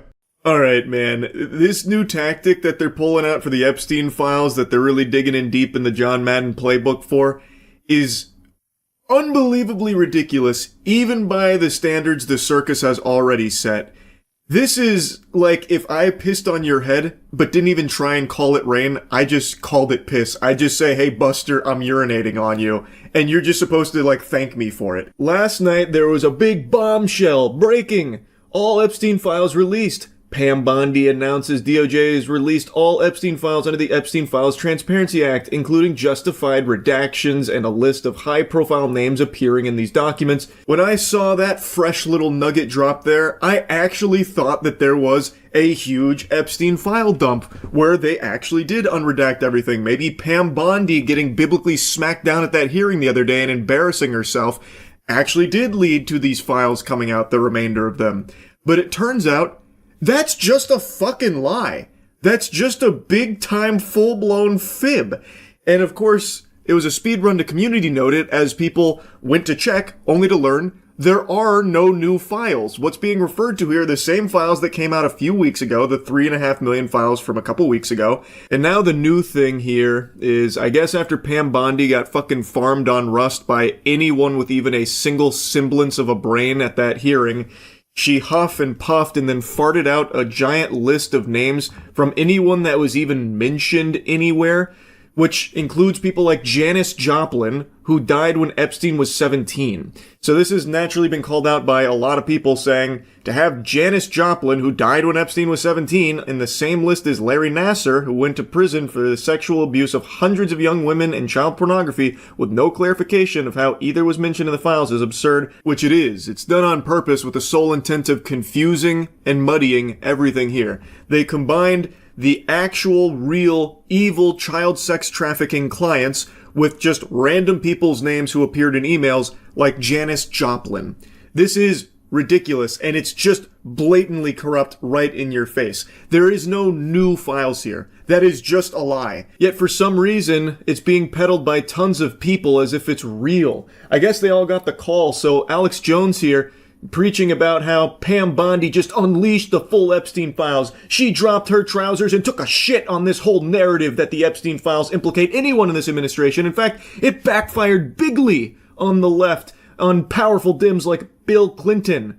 And others busted while fake smears against Trump are bullshit. Vindication for Trump. It's crazy how Alex Jones, for years, was talking about this elite pedophile ring that was raping and torturing and killing children, and now he is finally proven beyond a shadow of a doubt to be right. He was completely correct on that, and now he has to pussyfoot around the subject, just tiptoeing, walking on eggshells because some of his friends are in there. Dude went from secretly filming Bohemian Grove to being best buddies with its members. So now, we all know that this is correct. Alex Jones could have taken a victory lap on this shit, but instead he's been preoccupied with 6'7" Labubu and whatever other dog shit that is, and anytime he mentions the Epstein files, he has to do so with Trump's cock in his throat about it. He only focuses on those easy, low-hanging fruit of the Epstein files like Bill Clinton. Alex Jones explores the Epstein files like this with his hands over his eyes, really scared, making sure to put on the blinders so he could block out all of his friends' names, so he can laser focus on easy shit like Bill Clinton, who everybody knows is guilty in all of this. Real groundbreaking stuff, goober. It's incredible what a paid shill this guy is. And I just saw he's doing like a press tour about how all of this is the result of Trump, by the way. He went in there and said, you gotta release this now. It's time we fucking release everything unredacted. No more, softball in it. As if Trump was the reason this happened. Even after, for a whole year, Trump has been saying it's a hoax. It's not real. Move on, move on, move on. We gotta stop caring about this Epstein stuff. Does anyone still care about this? No one in America cares about this. Yeah, Alex, I'm sure Trump is the one that went in there and really strong-armed the release of anything. And again, Alex Jones is saying all the files are released now. That is just provably false. That is not true. There are no new files that Pam Bondi just released, Alex. It should be obvious to anyone paying attention, or even just a smidgen of attention. You don't even have to, have your eyes glued to it or anything. Even just glancing should be pretty clear, painting an obvious picture that the powers that be are using Alex Jones as a very convenient mouthpiece to regurgitate their shit and defend them, and do a lot of sweeping for them. We are in an era where you have this information at your fingertips, and they are telling you, disregard what your eyes can see and listen to us and nothing else. It's so fucking scary because people are willingly doing it. You can check yourself to see if there are new files that dropped, and it only takes a couple of seconds to get the real answer. No new files have dropped. You can find the truth yourself, and it takes seconds. And they know that, so they're relying on you just being too lazy and too blind and too much of a sheep so they can just feed you things and have you believe them without bothering to check. So they can just lie and say that Pam Bondi just unleashed the nuke on Epstein. All of it's right there, and it's only Democrats. Look at that. Backfired bigly. And you won't bother to check it yourself. It's craziness, and it sucks that it works so well. If you do bother to do any amount of actual research on the Epstein files, you'll find it's more than just Democrats. It's Democrats and it's Republicans. It's a ton of the world's most powerful people that have engaged in some of the most unthinkable evil actions imaginable. And these monsters, these fucking worms, treat it like a joke. CoffeeZilla just made a video on it. Howard Lutnick in particular, he's always busting a gut laughing anytime Epstein's even brought up. I am increasingly disgusted by the way this is all a big joke to liars like Howard Lutnick, who deceive the American public about the status of his relationship with Jeffrey Epstein. That guy was there. I wasn't going. Now he testifies under oath that he actually went to the island of the creep and brought his kids. We had lunch on the island. That is true, for an hour, and we left with all of my children. Nevertheless, every time Epstein is brought up, this guy can't stop chuckling. Here's Lutnick laughing again when Trump is addressing a question about Epstein. To talk about how to respond to the Epstein situation. I don't know. I could ask you that question. He thinks it's the funniest thing he's ever heard. And maybe it's because they really think we are buying it. Maybe it's because they think, hey, we're just going to get away with this. We can just keep, the lies are so brazen. They are literally laughing in your face about it. They know they're getting away with it. They're not even trying to hide it anymore. It's just so brazen, like CoffeeZilla said. And then you have people like Alex Jones that are just parroting that same shit like, everyone's absolved except for the people we don't like. And also, by the way, even if it was only the people you don't like that are implicated here and guilty, why aren't they being arrested? Ask yourself that question. Why aren't the people like Bill Clinton being arrested? Why is nobody getting arrested for the Epstein files? I know I've already said this, but even if the only people that were guilty in here are the people you personally don't like, why wouldn't Trump and this administration be going fucking full throttle, whole hog at them, trying to throw them in the slammer? Food for thought, I suppose. Perhaps it's because they know if they went down, it would put them at risk too, because it's not just the people you don't like. You are just so focused on the ones you don't like that you'll block out all of the other shit. You will not use your own fucking brain. Now, another big thing that's come out that it seems like a lot of mainstream media and a lot of Twitter personalities refuse to speak on is Epstein's potential ties to Israel. It's very weird. Yet no one really seems to want to talk about that connection. Why is that? I just find it odd how you have so many Twitter patriots and mainstream outlets that just outright ignore this potential connection of Epstein and Israel. And Israel is a very important subject in American politics, it seems. Politicians can't stop praising them, glazing them, and Trump in particular, his mouth has become a glory hole for Netanyahu. So don't you think it would be something worth talking about and investigating if there is potentially a tie between Epstein and Israel? I mean, I feel like that would be something that a lot of people would want to know more information about to find out if it's true or not or what's going on there. Because again, every politician in this country, this administration and even previous administrations love to bend over for Israel. I came into Congress 13 years ago with the stated intention of being the leading defender of Israel in the United States Senate. Right. And I've worked every day to do that. We need America to wake up and prioritize Israel, bring home Israelis, and make sure we stand by our number one ally in Israel. That's right. What cause is dear to your heart? Cause is dear to my Israel. Defense of Israel.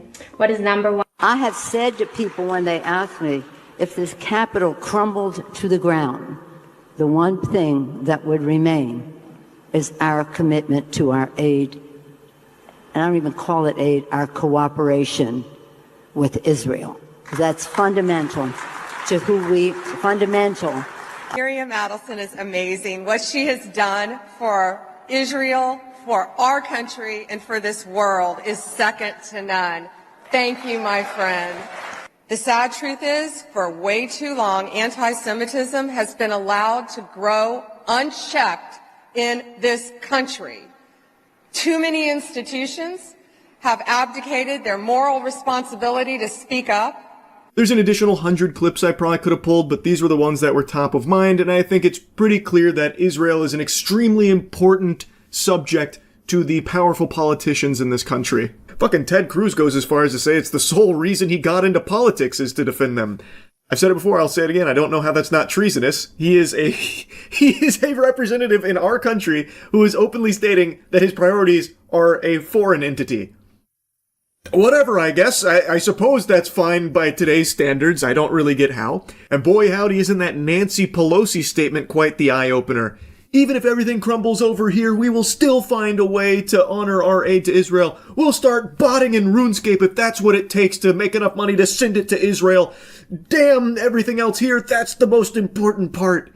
Pretty crazy shit, I would think. I feel like maybe I'm on the crack pipe here, but that should be a little concerning that the politicians that are supposed to be representing this country seem much more focused on the interests of another. But anyway, my point is, with the release of all of these Epstein files, even though hundreds of the files are just completely worthless garbage that are fully fucking redacted, just nothings, there is still a lot that remains that showcases a potential connection of Epstein and Israel.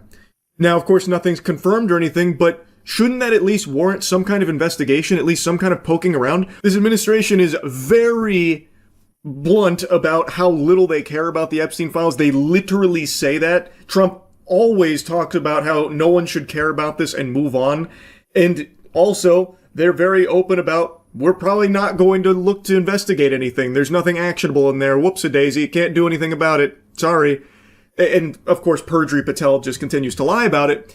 But anyone that actually takes a peek at it should at least find it odd that a lot of these outlets, like journalist outlets, a lot of politicians, and a lot of the paid shills online are not talking about the Epstein-Israel connection in any capacity whatsoever. And when they do talk about Epstein as a potential spy, they always make a mention of CIA, or, maybe not being a CIA spy, but never going as far as to talk about a potential connection to Israel. That should be very weird. Why is that something no one would talk about when Israel is such a huge piece of this country, apparently? Why wouldn't that be something that would be more discussed by the mainstream? It's all so blatantly corrupt. Anyway, just wanted to yap about this latest lie. That's really about it. See ya. What's up, everybody? It's Critical. I'm gonna be answering some questions I get in messages. Let's do this shit. What you're seeing in the background there is Vanquish for the Xbox 360. It's one of my favorite games, and it's just me getting my ass kicked in the secret mission number 6. Alright, let's get this show on the titties. Usually when I receive a message, it starts with, I know you don't read messages, or I'm not sure if you read messages. I actually read every single message I receive on YouTube and Xbox, and that's just about all I fucking have, so I read all the messages people send me. I don't always reply to them, but I do read every single one of them, so everyone's welcome to send me a message. I will read it. Another question is, what happened to the Fun Tactics series? It seems a lot of people think I just stopped it. I didn't. I usually only make Fun Tactics for multiplayer games that I enjoy, or in some cases don't really enjoy, but play. And there just hasn't really been a multiplayer game that I haven't enjoyed, or I have enjoyed. I neither have nor haven't enjoyed a multiplayer game recently. So I haven't really been thinking of Fun Tactics. However, if a multiplayer game gets released here soon, that's good. Or shitty. A shitty goodness to it, then I will start thinking of Fun Tactics again. Another question is, what happened to the Critical Versus series? Honestly, I vastly underestimated how fucking difficult it would be to do some of those boss battles. At the time I thought, for some fucked up reason, I could just skip to the boss battle recommended and fight it in a specific way. It didn't factor into my stupid fucking cranium logic processor that I would actually need to go through the game in a very specific way on a very high difficulty just to fight one boss on a very fucking strict regimen. And that was just way too fucking difficult, so honestly, I don't really see doing that again, because that's just really fucking difficult. Another question is, do I take suggestions? I do, and if you want to suggest anything like a game, or just suggest anything really, send it to me in a message. I will read it. Alright, I'm just going to answer these next two questions at the same time. Why am I not a partner, and did I go through with the charity idea? Last year I posted a video saying I'd like to get partnership and give all the money to charities. And I went through with it last year, and I'm still doing it, and I will continue to give all the money to charities. So I am a partner now, and all the money goes to charities. I set up a Twitter account that shows the monthly donations. That Twitter account is Charity Critical, so you can go there and see the monthly donations if you give a shit. Now the next question is one I really want to expand on. The question is, why do I like titties and nipples so much? Now to answer this question, we need to thoroughly examine humans themselves.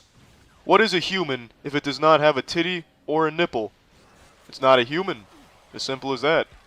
You see, when titties and nipples collaborate, they form a flawless entity. On a woman, the titties and the nipples are flawless. A woman's titties and nipples make up everything in this world. Everything in this world currently exists because of a woman's titties and their nipples. Everything is existing right now just to see titties and nipples. Like a fucking common misconception in today's society. We think the universe is expanding. That's not the case. The universe is simply trying to get closer to a woman's titties and her nipples. That is the only reason the universe continues to grow. So, in conclusion, I really like a woman's titties and nipples. In fact, I love them. Now, that's going to be all the questions I answer right now. I know there's a lot more people ask, but these questions were ones that over the past year I've gotten a lot, and I think people really wanted to know the answer to these. So, these are the questions I chose to answer. I know that I've taken a lot of shits. Actually, I shit a lot every day, so that's splendid. Alright, well, see ya. For 2 months, many of you have been trying desperately to convince me that I would like something that I was pretty confident I wouldn't. And like a stubborn child refusing to even try a head of broccoli, I stuck to my guns, crossed my arms and said, "No, thank you. I do not like green eggs and ham." And for 2 months, I'd been adamant that I will not watch the movie that blew up this summer, K-pop Demon Hunters. I saw, I think it was 2 of the trailers, or maybe it was 1, and I saw it twice, I can't remember. But I saw the trailer, the animation looked great, but it is just not my kind of movie. It is a musical, and I've been very public about how much I do not like musicals. So it simply was not for me. But when this Netflix film exploded with popularity, I said, I'm happy that you're all happy. I'm glad. And for 2 months they said, "No, Charles, listen, you old Scrooge. This is fucking incredible stuff. You might not like musicals. You might not be the biggest K-pop fan, but this movie's gonna blow you away. Trust me." The amount of times I heard that. If I only had a nickel. And I was firmly planting my feet and lat spreading, saying, "I'm not doing it. You won't get me to watch it. I already know I won't like it that much. What's the point?" But then tonight, at 5 a.m., after another sleepless evening, no rest. Gotta tell you, sports fans, I wish the K-pop stars could start targeting insomnia. Fucking banish that to the Shadow Realm, please. If you finish with the demons, please go after insomnia. I'm really fucking tired of it. But I said, to hell with it. I'll take a peek, I'll take a gander, see what all the fuss is about. Nothing to lose. I either watch something and I'm moderately entertained, I watch it and I end up loving it, or I fall asleep. All of these are fine outcomes at 5 a.m. when I just can't sleep in the first place. So, I just finished it. It is now 6:30 a.m. And I bet you're expecting me to have like this big like eureka come to Jesus moment, like, no, you were all right. It actually was like my favorite animated movie ever. Sorry to say that's not the case. I feel exactly how I expected to feel after finishing this film. I didn't hate it or anything. I didn't like dislike the movie, but I didn't love it or anything. It was a fine time. It was a beautiful animated movie. Like, the animation was stunning. I love the style of the film, which I also knew I would going into it, because the trailers, they do a really good job of setting you up for exactly what you're going to get. But like I said, I just don't like musicals. And I don't dislike K-pop, but it's not my favorite musical genre. So it's a musical in a genre of music that I don't typically download and snap my fingers to. So it was never going to be like the grand slam home run in my eyes, but I totally understand why so many people have fallen head over heels in love with it. I definitely get it. If you like K-pop, this definitely has it out the wazoo, and the songs are catchy. Like, some of the tunes are definitely, little earworms that'll have you humming it a little bit, no doubt. My favorite song was actually the second to last one, the Your Idol one from the Saja Boys. That was a good song. I enjoyed that boner jam. And I'd confidently say that there's no bad songs in here. There was none of them where I was like plugging my ears, like begging for the agony to stop or anything. Overall, like, it was fine. It's exactly what I expected to happen for me. I watched it, I was entertained, but it wasn't something that I'll be singing or really thinking about like in a day or two from now. But, like I said, I really do get why so many people have been glued to it. I know it just went to theaters. Netflix, this was so big for Netflix, they decided to put it into theaters, and in its debut a few days ago, it brought in 18 million, I think it was, on its opening, which is actually a huge opening. Like, it beat Weapons, which I know Weapons is going into like its second or third week, but like, this is a pretty big movie across the board. And it also does something that I actually think is a pretty cool direction for movies to go. I've heard they've offered like sing-along performances, like theaters are doing sing-along showings where people go in with the full notion that there will be people in the audience singing along to the music in the movie. I would never want to be in one of those auditoriums. Like, they did that same shit with Minecraft with the Block Party edition where you're supposed to like yell memes at the screen or whatever. I would never want to be in one of these auditoriums, but I appreciate that they're doing it, because I think any effort to make things more social and get people to interact with other people of similar interest is a great step in the right direction, whereas all of society and all of big business is right now focused on trying to keep you indoors and isolated from other human beings, even going as far as to try and fill your romantic void with AI companions. So anything that kind of kicks that trend is getting 2 big thumbs up from me. So I really like that K-pop Demon Hunters is having these sing-alongs, which apparently are doing really well, with a bunch of people going around others with similar interest and being social and singing to a movie that they really like. I think that's great. I will never go, but I am happy that it's there, and I am glad so many people are going. I guess I'll give you a little pseudo review here. The story is, throughout time, there have been these chosen singers who use their voice to seal demons away to keep humanity safe from them. They use their voice as a means of keeping them at bay and the ultimate demon lord from consuming souls. And now in the modern era, it is a K-pop group that takes on this responsibility, and they're getting very close to the golden seal that will once and for all end this battle where the demons will no longer be able to access the human world at all. Whereas in the past, there's always been like little tears where they can kind of trickle in here and there. But now they're very close to stopping it entirely. So we follow their journey to accomplishing that. Spoiler alert, we're going to get into spoilers even for K-pop Demon Hunters, baby. The main singer, Rumi, she is actually part demon. And she wants to seal this so that way her demon patterns can go away. She's been hiding them her whole life, and her mother figure, who's not her actual mother, but someone who promised to take care of her, has been trying to keep that secret from the rest of the group and the rest of the world. because she believes it is a problem that needs to be fixed. In pursuit of the golden ceiling of the demons throw one last Hail Mary. They're about to face defeat, but then they call upon their own boy band, who then goes to the human world and directly challenges them on the charts. They can't beat them in a fight because the K-pop demon hunters are very adept at combat, and the fights, I think, are very cool. I think the fighting is very flashy and it's very stylistic, and I think it goes hard. There's not a lot of fighting or anything. This really is mainly about like the story, the characters, and the music. But when there is fighting, I think it looks really cool.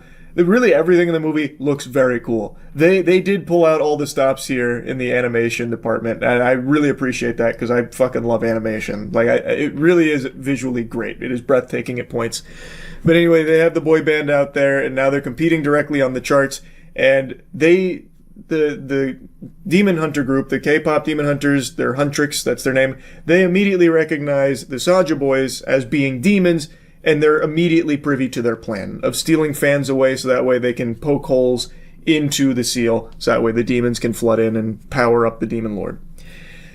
And then a romance blossoms where the lead demon of the Saja Boys and the lead of Huntrix, Rumi, they start to find common ground because she's part demon. And he's very troubled. He doesn't want to be like evil. He made a mistake in his past, and he has been paying for it for 4 centuries now. And he just wants the voices in his head to stop. That's the whole reason he's helping the demon guy. And they are at odds, but eventually it blossoms into a very understanding, mutual relationship between the two of them. And it's a decent story. Like, it's not anything new. It's nothing you haven't seen before, but it's executed well enough that I think a lot of people will find it to be very fresh. I do think, though, that there were things that they wanted to explore but ran out of budget for. For example, Rumi, we only get little tiddlywinks about her past. She is the only person of her kind that we know of in this world that is half demon, half human. And we only know the bare bones that her mother and a demon got together and she was born and was viewed as a big mistake, but the mother asked for a promise from her most trusted companion to keep her daughter safe. But we don't know anything about the mother or the demon father or anything like that, and I thought for sure that would be something we'd learn a little bit about, but it never came. Unless there was a post-credit scene that I might have missed. I didn't go through the entire credits. Maybe it's possible, I'm not sure. But I'm just surprised that that wasn't explored. It also felt like Rumi was the only character that got real depth. The other 2 members of Huntrix, they kind of just played on the sidelines. Like they gave you bits and pieces, like they gave you the general character personalities and like a bit of the background, but never really too much. You never really got to know them very well past their desire to seal the demons away and their complete hatred of demons.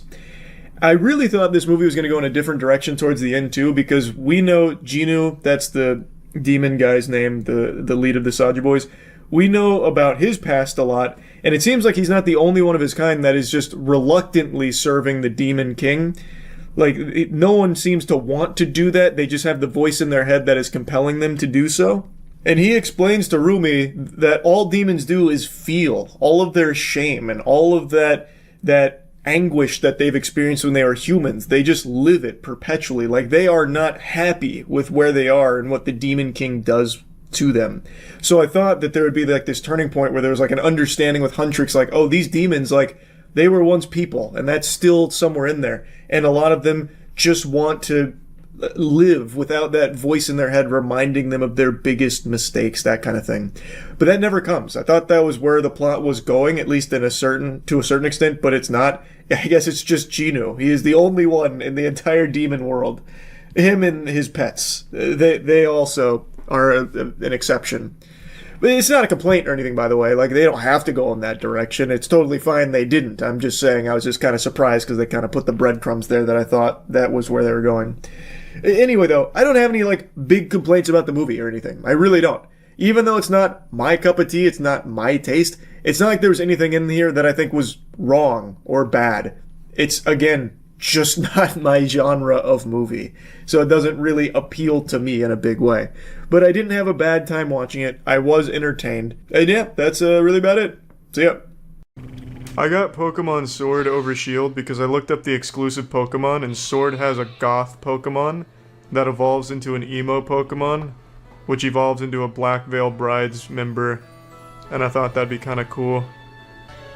Man, that is the youngest mom of all time. Christ, she must have got pregnant at like 8 years old.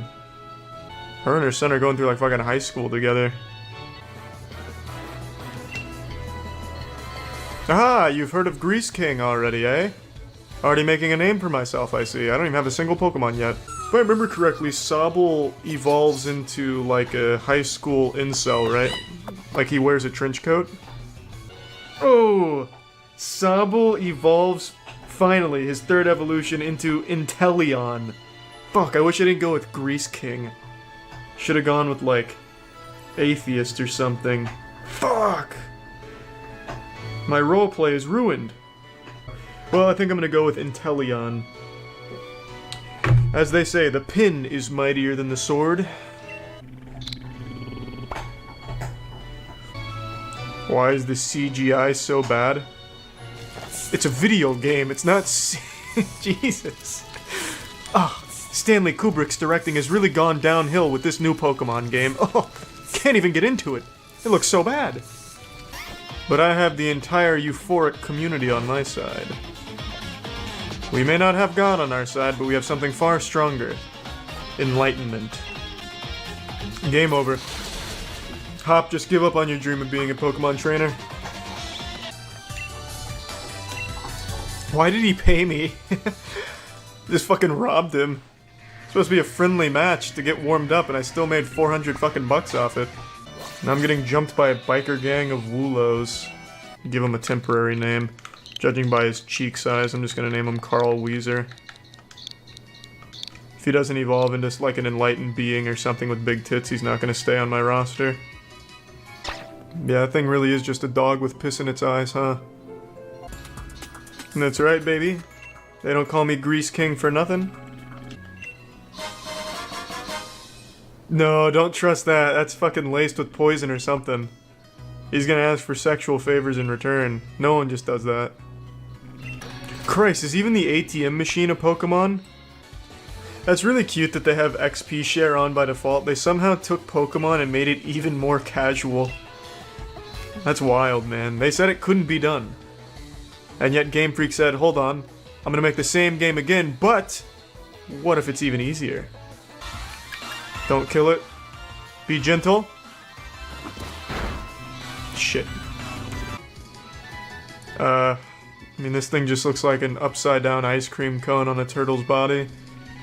It's not a very inspired design. It's not really speaking to me. Oh, another chance at a butt plug, whatever. Says who? I'm the Pokemon Master. What the fuck? That's not even a bad name, butt plug? Isn't there like a Pokemon in this game that is like an actual sentient pile of shit, or am I thinking of Digimon?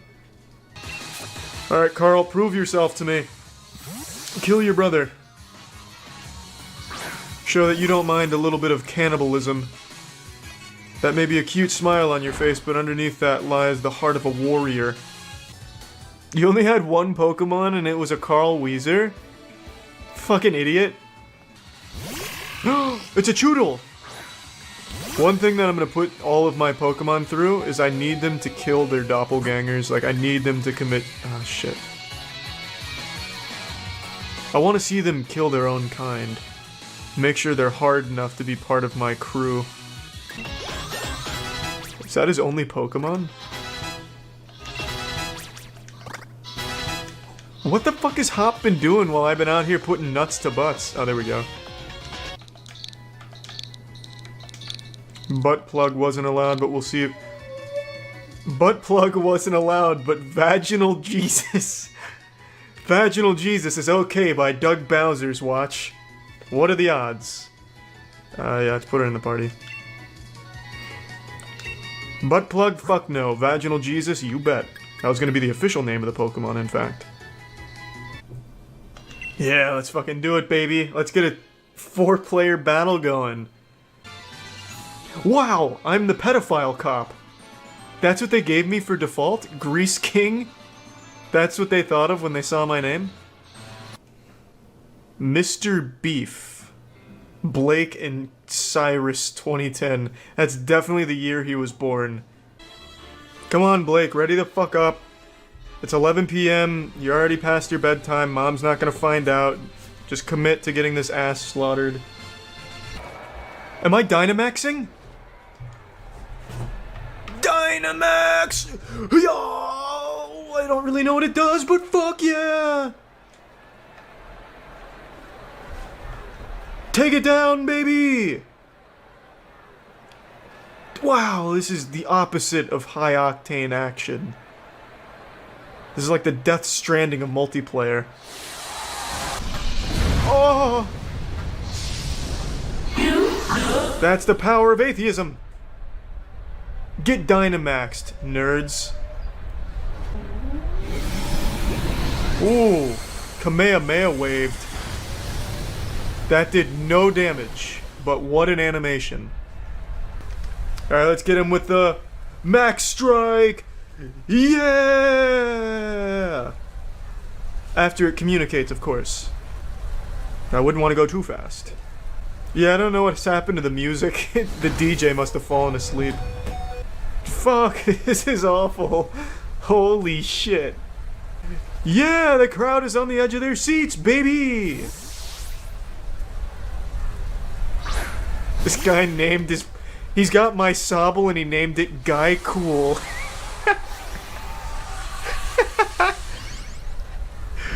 Oh no, my teammate's 6 years old. Shit! No! Has religion won? Don't worry, I'll finish it. Yes! You've just witnessed the power of vaginal Jesus firsthand. Get it with the old tackle. It never fails. I don't know why there's no music, but it really adds to the ambiance. This is like a music video when they take away the music and all you get is like the footsteps and the pitter-patter. I didn't even get to nuzzle. I'm 1-0 in Pokemon battles online, though. Well, that was thrilling. But I'm gonna have to say, fuck no to more of those for now. Why would I trust some random gardener to rest my Pokemon? She totally could have stolen. That could be Team Rocket. Hey, it's the honeycombs from Banjo-Kazooie. That's big. That's real big. I'll catch one if I can. It's male, so it can't evolve. Damn, that really speaks to our society, I guess. I pay this man in light bulbs? Dude's out here looking like Norman Reedus carrying all this shit on his back. Whatever, man. Oh, this is gonna be massive slapping. It's a kaiju fight now. Straight out of Gurren Lagann. What was this shit about you're gonna lose this? This was so fucking easy. With the amount of tomatoes I've thrown at Ubisoft over the last couple years, I could run Heinz out of business. It is incredibly easy to hate this company, and they make it clear that they deserve it. They are not shy about telling you how much they hate you. They have become infamous for the you will own nothing and be happy mentality. They have even point blank said that gamers need to be comfortable not owning their games. This is a company that every step of the way chooses all of the wrong options during the QuickTime events. They are not even accidentally saying things that anyone could appreciate, even the most diehard Ubisoft Formula fans, if such a creature even exists at this point. They can't even unintentionally say something agreeable. Even as their stock price plummets, fucking death spirals, they somehow dig deeper. This is the equivalent to the captain of a sinking ship turning on all the sink faucets to try and fill it up with even more water as much as possible. I cannot understand it. Today, they've gone on quite the spree here, an entire montage of bad takes from Ubisoft, and I have to make fun of them again. I actually have to.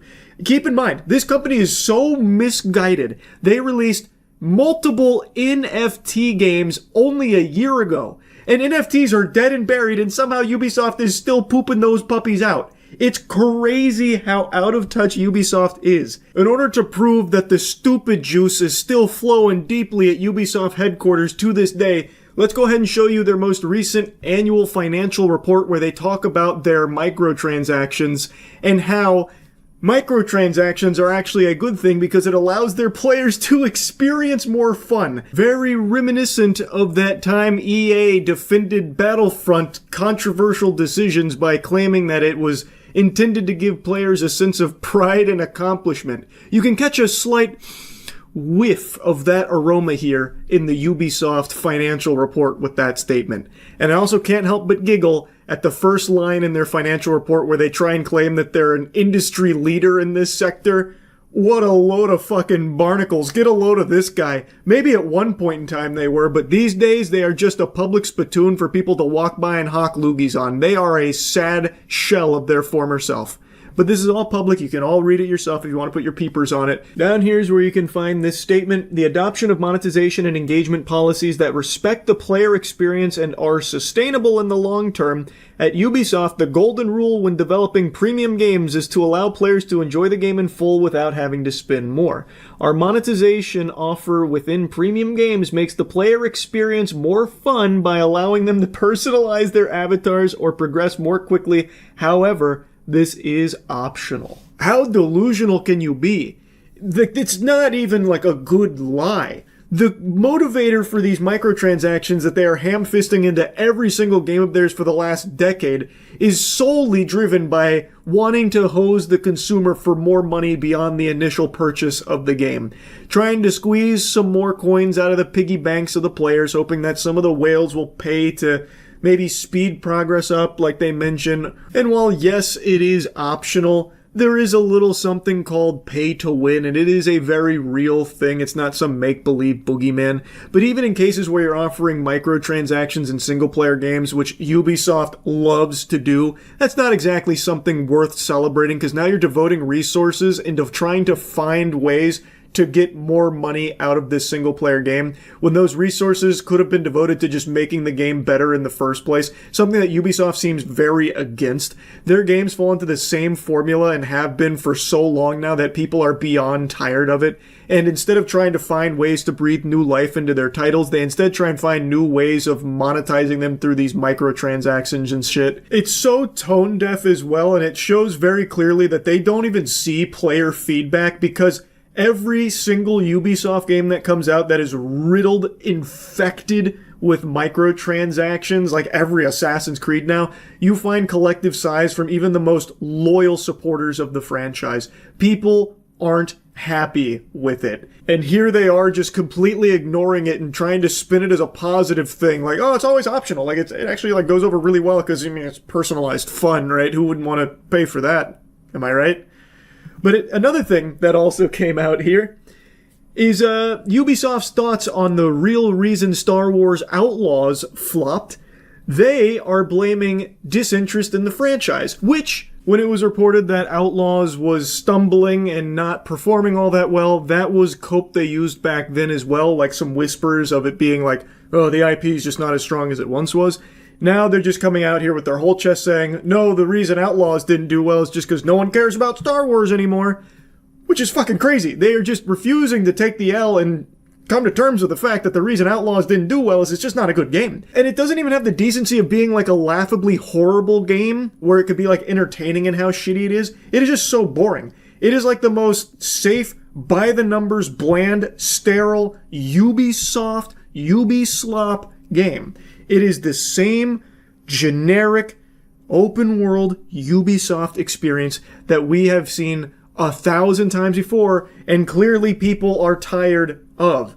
The only difference with this one is it had a Star Wars skin on it, and also some of the worst stealth you'll find. But outside of the worst stealth you'll find, everything else was just serviceable. And it didn't even try to do anything well. It was just content being mid. And Ubisoft has, for some reason, really struggled with accepting the fact that mid just doesn't really cut it anymore. People don't want more Ubisoft open world games. It's been done a billion times the exact same way every time. It's tired and it's played out, and the sales show that with Star Wars Outlaws. It has nothing to do with the weakening of the IP, which is a real thing. Since going to Disney, it hasn't been as strong. A lot of the Disney shows have been super stinkers, but I think there is more evidence to the contrary that there is a hunger for good Star Wars, as demonstrated by Andor. I can't glaze Andor enough. I think that show is a masterpiece, and I think the reception and the absolute booming success of it speaks for that. People want good Star Wars. They're just not getting it often. Very rarely with something like Andor coming out.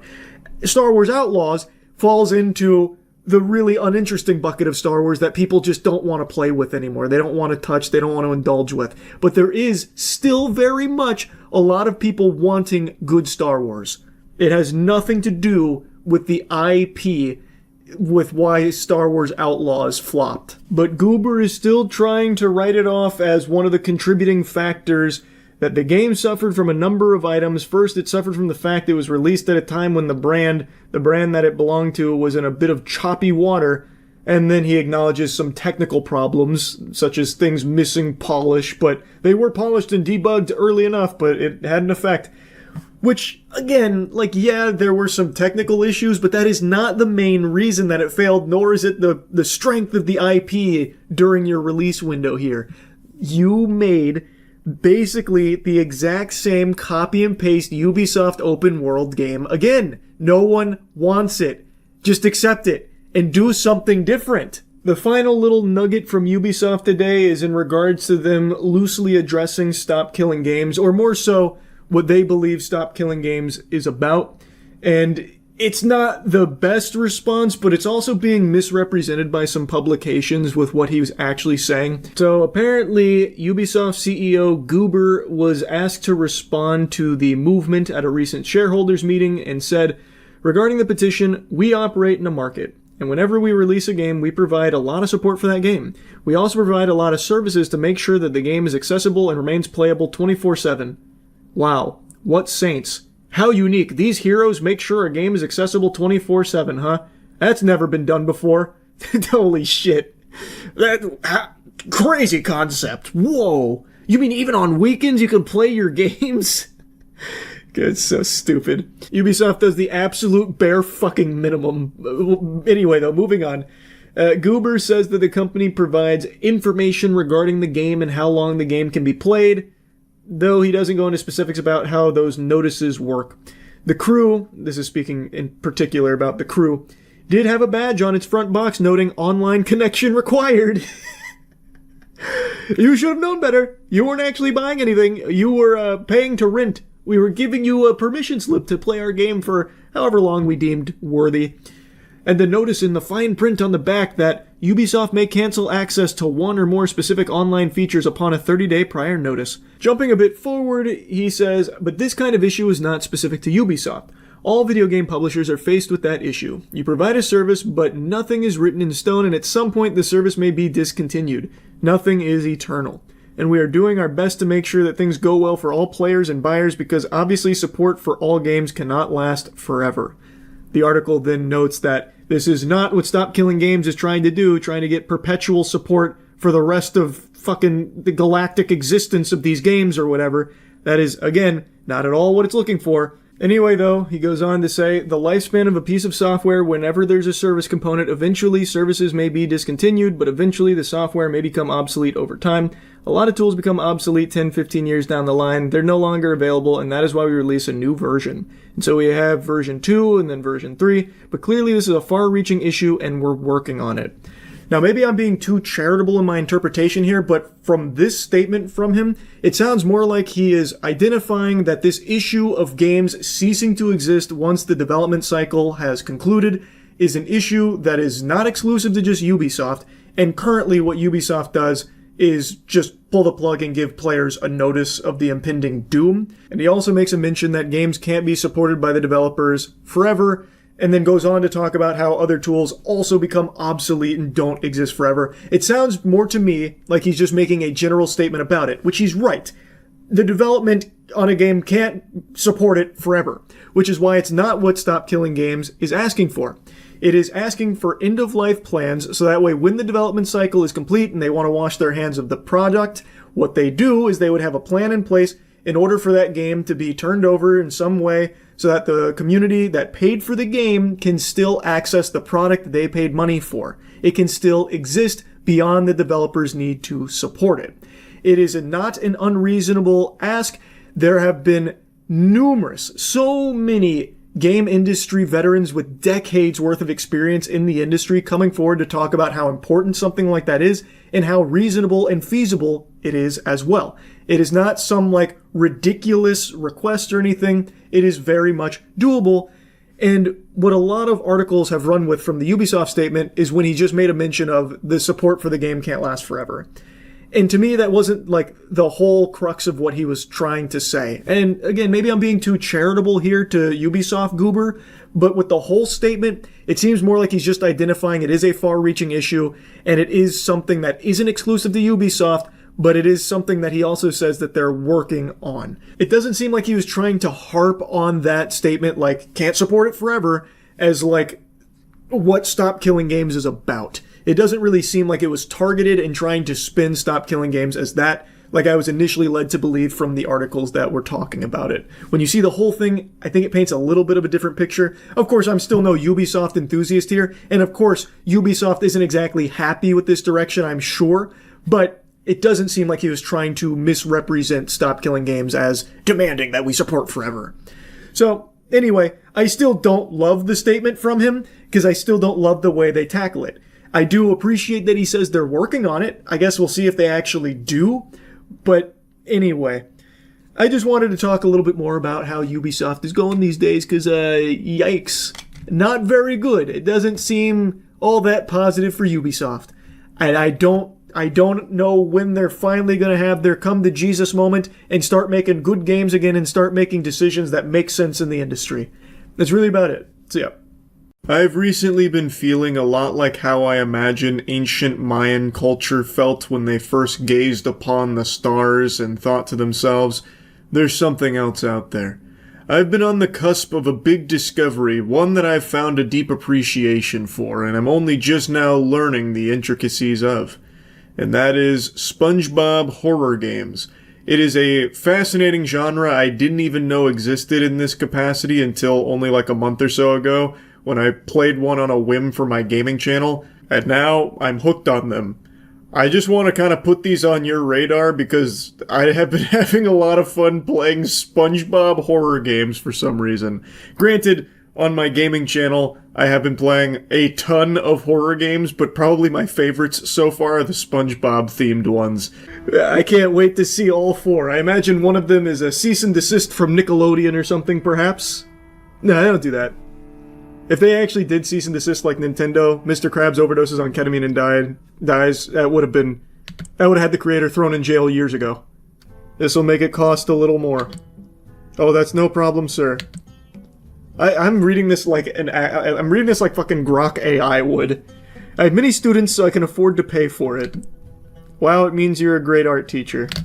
Yes, indeed, I'm professor of art. This is going to be exciting. I get to clean Squidward's classroom. Let's put on my Sunday best. Wow, in the middle of nowhere, Bikini Bottom, huh? Shit is rock bottom. Alright, I'm coming in. Squidward! Oh, this place is filthy. There it is. It is unbelievable. I've only been back in the fucking Megazord here of indie games for like 2 weeks, playing like really dog shit throwaway horror games, and like 5 of the last 7 or so, I haven't posted a video on all of them yet, but 5 at least of the last 7 or 8 have all had a broom sweeping element to it. It is unbelievable how common this is. Is that like the most horrific thing someone can think of when making a game? Chores? Surely there's more we could be exploring. I would think. If I'm lucky, some of Mr. Tentacle's talent may rub off on me. This actually is a banger episode, by the way. This is one of like the classic SpongeBob episodes that just goes fucking ballistic, even holding up super well today. Use needle. Seems about right for old tennis balls. Condom. Come on, SpongeBob, I'll give you one more chance. Use all your knowledge and imagination. Okay, I won't make any more mistakes. First, the artist must concentrate and visualize his concept. Now you've got it. Now I've got to embrace the marble. I've got to be the marble. I've got to fuck the marble. I gotta lick the marble. I gotta serve the marble. With this tool I shall give birth to art. Hit it gently. Yes! Now one more thing left. The nose. Now it's art. Well, what do you think, Squidward?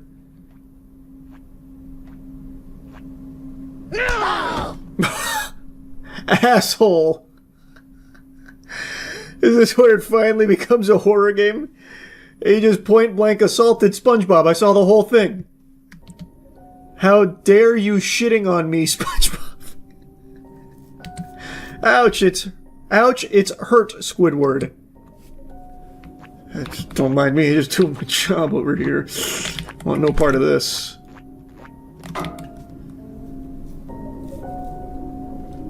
Fuck you, SpongeBob. Give me a beautiful sculpture. I'm sorry, Squidward, but I can't imagine like before. You son of a bitch. I'll kicking you repeatedly until you make the sculpture. Please forgive me, Squidward. I'm your friend. No, you're not. I've always hated you. You've always ruined my life, SpongeBob. So many times you shattered my dreams. You destroyed everything I had.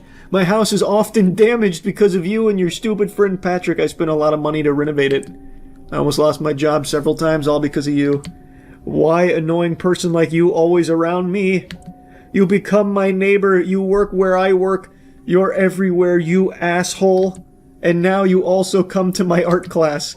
You arrogantly flaunted your skills in front of me. What do you really want, SpongeBob? SpongeBob's eyes roll in the back of his skull and he fucking sheds his mortal skin like his flesh suit and becomes this transcendent cosmic Lovecraftian horror.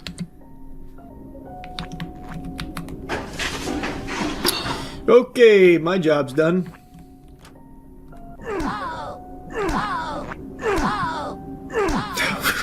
Jesus!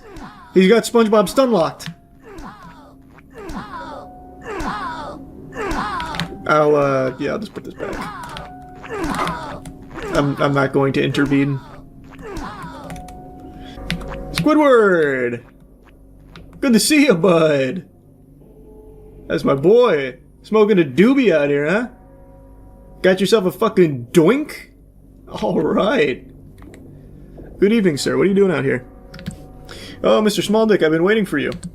Please clean the classroom. Yes, sir. By the way, bring this flashlight. What's it for? It's dark inside, probably due to an electrical short circuit. Waiting for the technician to come here, you just clean up inside. You got it.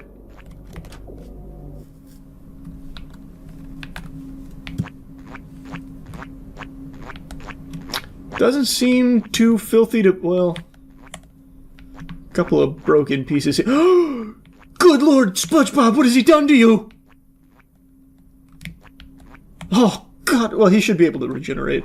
He's immortal. SpongeBob, he's dead! What's going on here? Who did this? It was that old Monty P. Moneybags, wasn't it? If you're still alive, then I'm going to have a really big problem. I must kill you immediately. Damn, this is bad. Left mouse to fire the gun. Okay. Where is he? Shit. Ah! I did it! I defended myself! Jesus. Idiot, you're dealing with the wrong person! Gun will always win against chainsaw. Go to hell, you motherfucker. This must be one of the 4 endings. This is my chance. But no. I already said no more crime. And lying to an art collector is a crime, damn it. And murder, it was in self-defense. That's not a crime. So I will be honest, it was Mr. Squidward. This crazy squid is responsible for all this.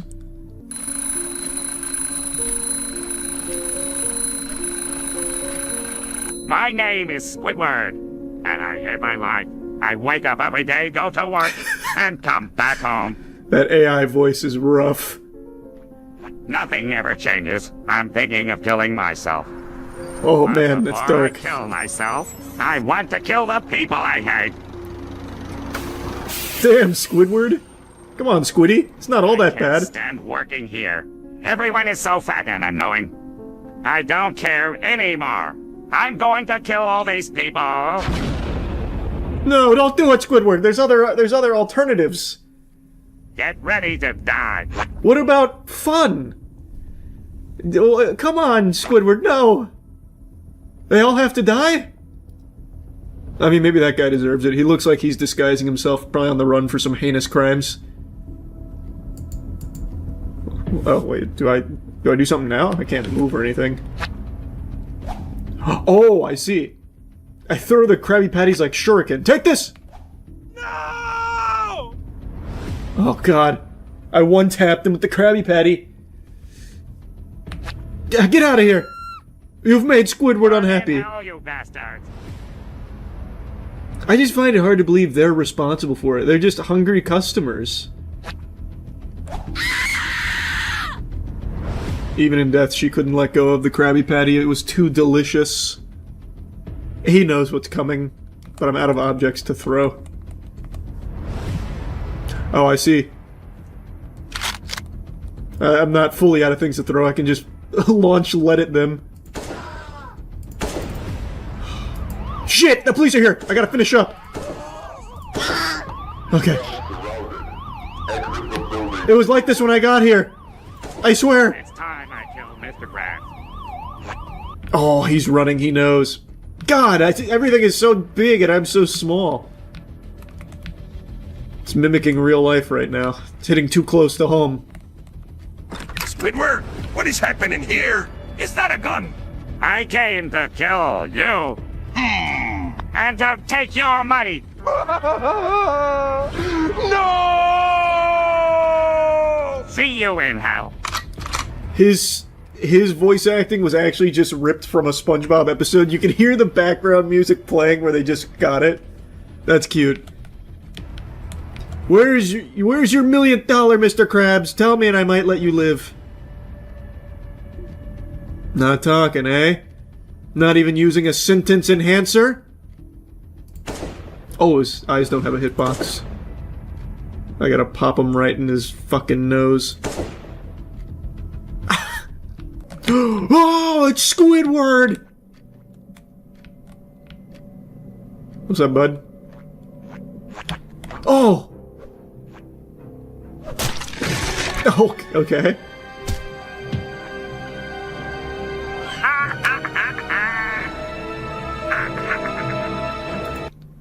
Damn, Squidward, he means business. That was one hell of a move he got me with. I'm coming, Pat.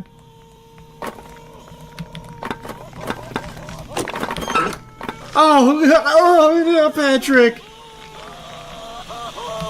I'll unplug it. Oh, that's not how that works. Hold on. Maybe there's an on, an off switch.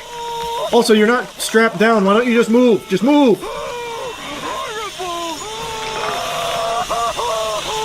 Hold on, I gotta turn this off. Oh, here we go. Here we go. Oh, there we go. Shut the power off. Finally, I'm free! I got circumcised again. That's a banger line, actually. You and me both, Patrick. Double dipping on the circumcision, am I right? Anything here? No. This must be for SpongeBob's sauna. Gary, no! Gary, why? What the fuck, Squidward? What did Gary ever do to make your life miserable? That's alright. I mean, I guess I kind of get it.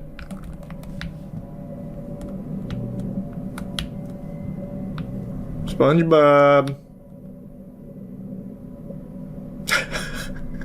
Hey, SpongeBob. Good to see you, bud. Here, I'll help you out. Hey, Sandy! Did you come to help me? Yes, SpongeBob. What is this machine? How the fuck should I know? Squidward put me in it, and I think it's gonna split me in half. Sandy cheeks, I'm coming to clap those cheeks. He's coming, Sandy. This game kind of goes hard. In the closet. How did Squidward get this whole machine here? Get ready to die. Squidward, no! Please, I will do anything if you let me go. Squids don't have dicks. Get fucked, SpongeBob. No!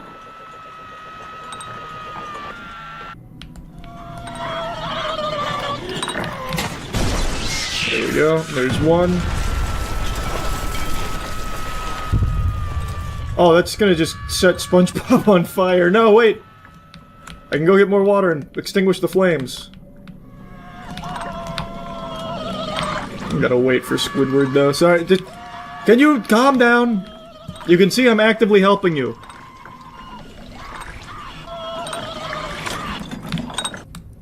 Oh, you're safe.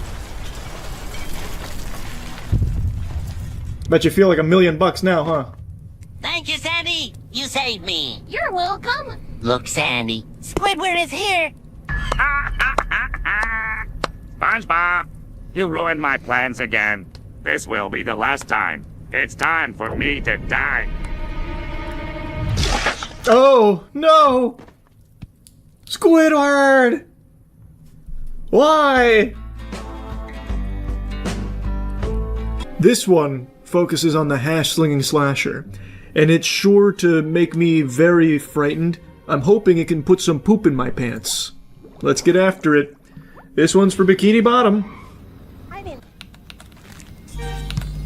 Nice. We did it! Put valuables in safe. Ah! The spatula for a hand. He's here to fuck my ass! Jackpot. What the hell? Oh no! Get back here, scoundrel! The hash-slinging slasher's gonna kill him! Anchovies! This is definitely a valuable. That's the secret formula.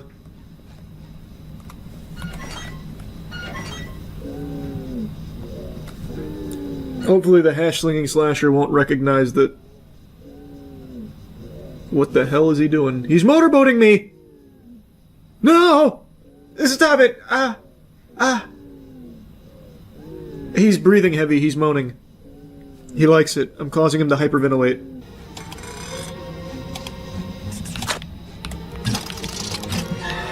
No!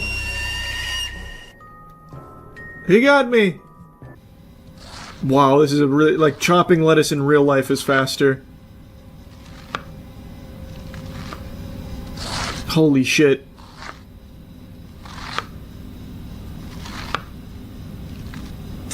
Okay. I need to hide. Oh, close. That was close. He's gonna see the chopped lettuce and know something's up. He's gonna know he's not alone. I think I'm good. Yeah, I'm good. Okay, 2 of 6. And that is now out of... How are you doing? There's a lot of rowdy customers. I've got the red pan. I've got the red pan. I've got it. I've got it. Okay, I just need to drop the red pan off and take out the last trash. I don't know if I was just missing it last time or if I maybe accidentally kicked it under the dumpster at some point. I don't know. But I turned this fucking thing inside out. I think I have spent longer playing this game than the developer spent making this game. I have spent longer at the Krusty Krab than Mr. Krab himself. And it's all worth it. I've got the last piece of the puzzle. Has he vanished? I don't know. I feel like he probably has.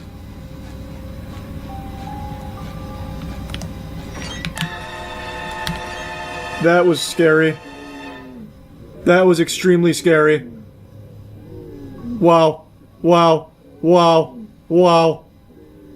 Is he still here? Is he still here? If he's here and he gets me, I'm just quitting. Okay, I think I'm safe. Okay.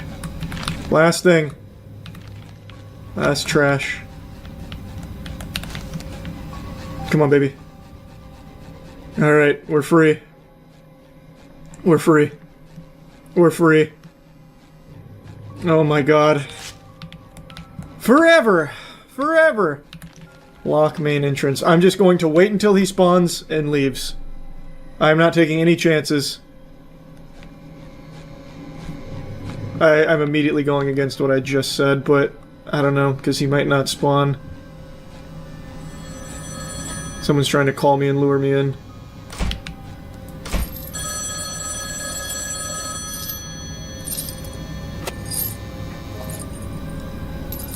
Okay. Okay. It's locked. It's locked. The menace is sealed. I hope you're ready to squeal, cause I got a real scary experience to show you today, no doubt. This is Nightmare in Squidville, another SpongeBob horror game. Upon the brow, and in parting, from you now. What am I? Okay, this is interesting. We must find Squidward. It's already dark. Oh, I must have fallen asleep. Let us knock on some doors to find out where he is. That's a good plan. Let's go, Patrick. Squidward needs our help. There's a fire over here. Maybe some cult activity. Maybe they're burning him at the stake. Squidward, I'm coming. Hello, have you seen Squidward? Nobody home. I have no clues to go off of. They didn't leave a ransom note or anything. Wait. I see, like, aliens or something over there? Mr. Tennis Balls! Is this Squidward over there? Oh, baby! He's feral. Oh, okay. Oh, I can drive. It crashed my game. No, they knew SpongeBob didn't have his boating license. Okay, hopefully that's just a one-time thing. Hey, SpongeBob, wake up. We must find Squidward. It's already dark. Yes, you're right. You're right, Patrick. I must have fallen asleep. There's Oh, Squidward! Squidward, Oh, wow. we have been looking for you all day. Hi, Squidward. Why are you in a cage? SpongeBob, Patrick, I am happy to see Oh, you. he's drugged. Would you be so kind and help me out? He sounds very Tactical drunk accuracy is a even. trap. They got me here. They are cannibals. They have eaten the other ones. I am next. I tried to fly away with the lead blower. Sounds like he's overdosing. Patrick, get the Narcan. Threw me in a cage. And the key must be somewhere near here.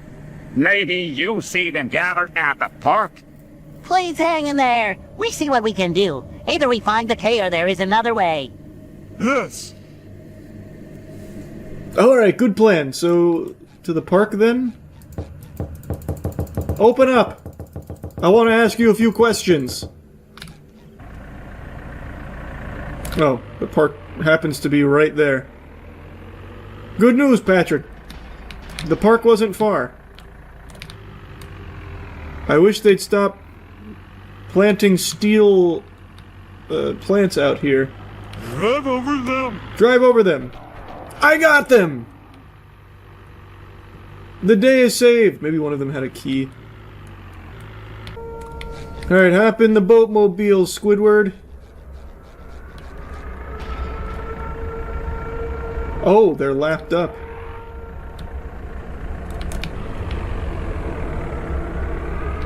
They've started the air raid sirens over there. Not on this side, though, just over there. They know there's been a jailbreak.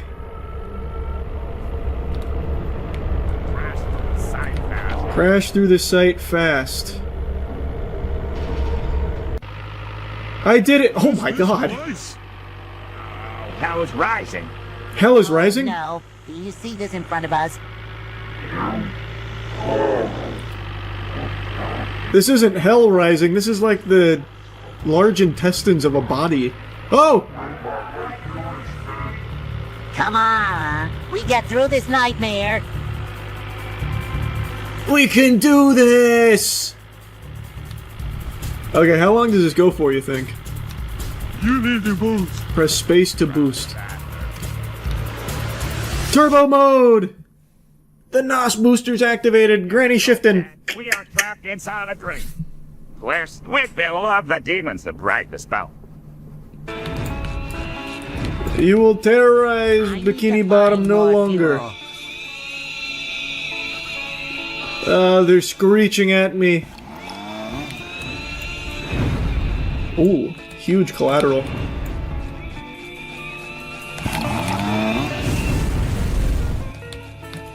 What a wonderful sound.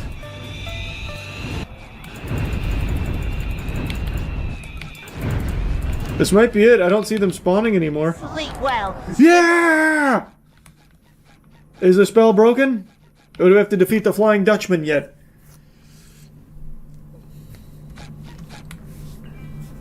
Thank you, SpongeBob. You saved us. Oh god. That's the end of the game, I see. That ever got God, and that he wanted to Well, God must have told him to get the fuck out of there or something, because this man's possessed. Finally. Was he arrested for a really shitty hairstyle or something? What was his crime? Is this the whole episode? Oh, this is definitely the whole episode. I have to know how the fuck he gets out. Offer them $100,000. They're gonna turn you in. You bet your sweet ass I would. In for that. I ended up on Eastern Avenue. I ended up just putting myself back in jail. I said, he will attempt to do it again. well, how about we just nip that problem in the bud and put him in solitary, where there is no chance of him escaping, shy of performing the world's most incredible magic trick and literally snapping his fingers and teleporting out. What the fuck is he gonna do in solitary? You're feeding him through a little hole.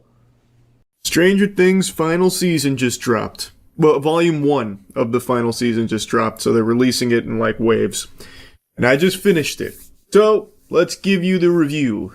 Does the 9 years, the nearly a decade of build-up start to pay off here? The question on everyone's mind, 5 seasons in 10 years. One of the biggest criticisms around this show isn't even really the quality of the show, it's the time in between seasons where it's like 3 years of just fucking purgatory, so then everyone kind of forgets what was happening by the time the new season rolls around. And I always see the intense enthusiasts of this show start attacking people that point that out, like, oh, you homunculi, what, you can't remember every single fucking iota of detail that happened 3 years ago from the last season? Well, why don't you just do what I do and watch the entire series start to finish every 3 years in preparation for the new season? It's simple. And I just think that's a really weak argument. I think it's a very valid, legit criticism to say, like, a lot of time passes that it loses a lot of its hype. So much time has passed that the actors started as children and are now full-fledged adults. Millie Bobby Brown even has a child of her own, and they're still playing these same characters that are supposed to be kids. It is unusual how much time passes between new seasons, and it's preposterous to expect everyone to do fucking homework and rewatch the series every couple of years so that way they can be caught up with what's going on so they don't feel fucking lost with the new season. Anyway, though, I think it's a real complaint. That's the whole point I'm making. But the final season, Volume 1, is here. But real quick, before diving into the spaghetti and meatballs of this review, I want to let you know Starforge Black Friday sale is live right now. It is fucking huge, up to $1,000 off of everything, so you can go there and check it out if you're looking for a better PC. It's got the best PCs in the universe. You can click the link below.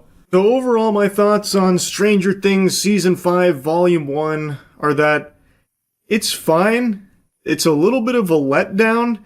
Like, there are more things I didn't like about it than things I liked. There were definitely still things I enjoyed about it, but there were so many things in here that I thought were just kind of underwhelming and even went against some of the, like, really good things Stranger Things had done in previous seasons. I'm going to be getting into spoilers, so this is your full warning here. I'm not going to spoil, like, everything with the first 4 episodes, but there are some things I want to talk about that I just think showcase that they were really trying to just get through it. There are just a lot of moments in here where it feels rushed. And I think there's no better example of that than the military themselves here. They, right now, lack any real clear motive for what they're doing. Like, we don't understand why the military is carrying out plans the way they are, other than just we're the bad guys. That's as deep as it goes right now, and I'm sure that'll be fleshed out more in the next in the next volume of the final season. But right now, they're just literally flat, one-dimensional antagonist, military bad. And they put that fist up your ass, letting you know you should not be rooting for the military at all. So, like, they start taking kids from Hawkins to bring them to their barracks to try and protect them, but what they're actually doing is using the kids as bait.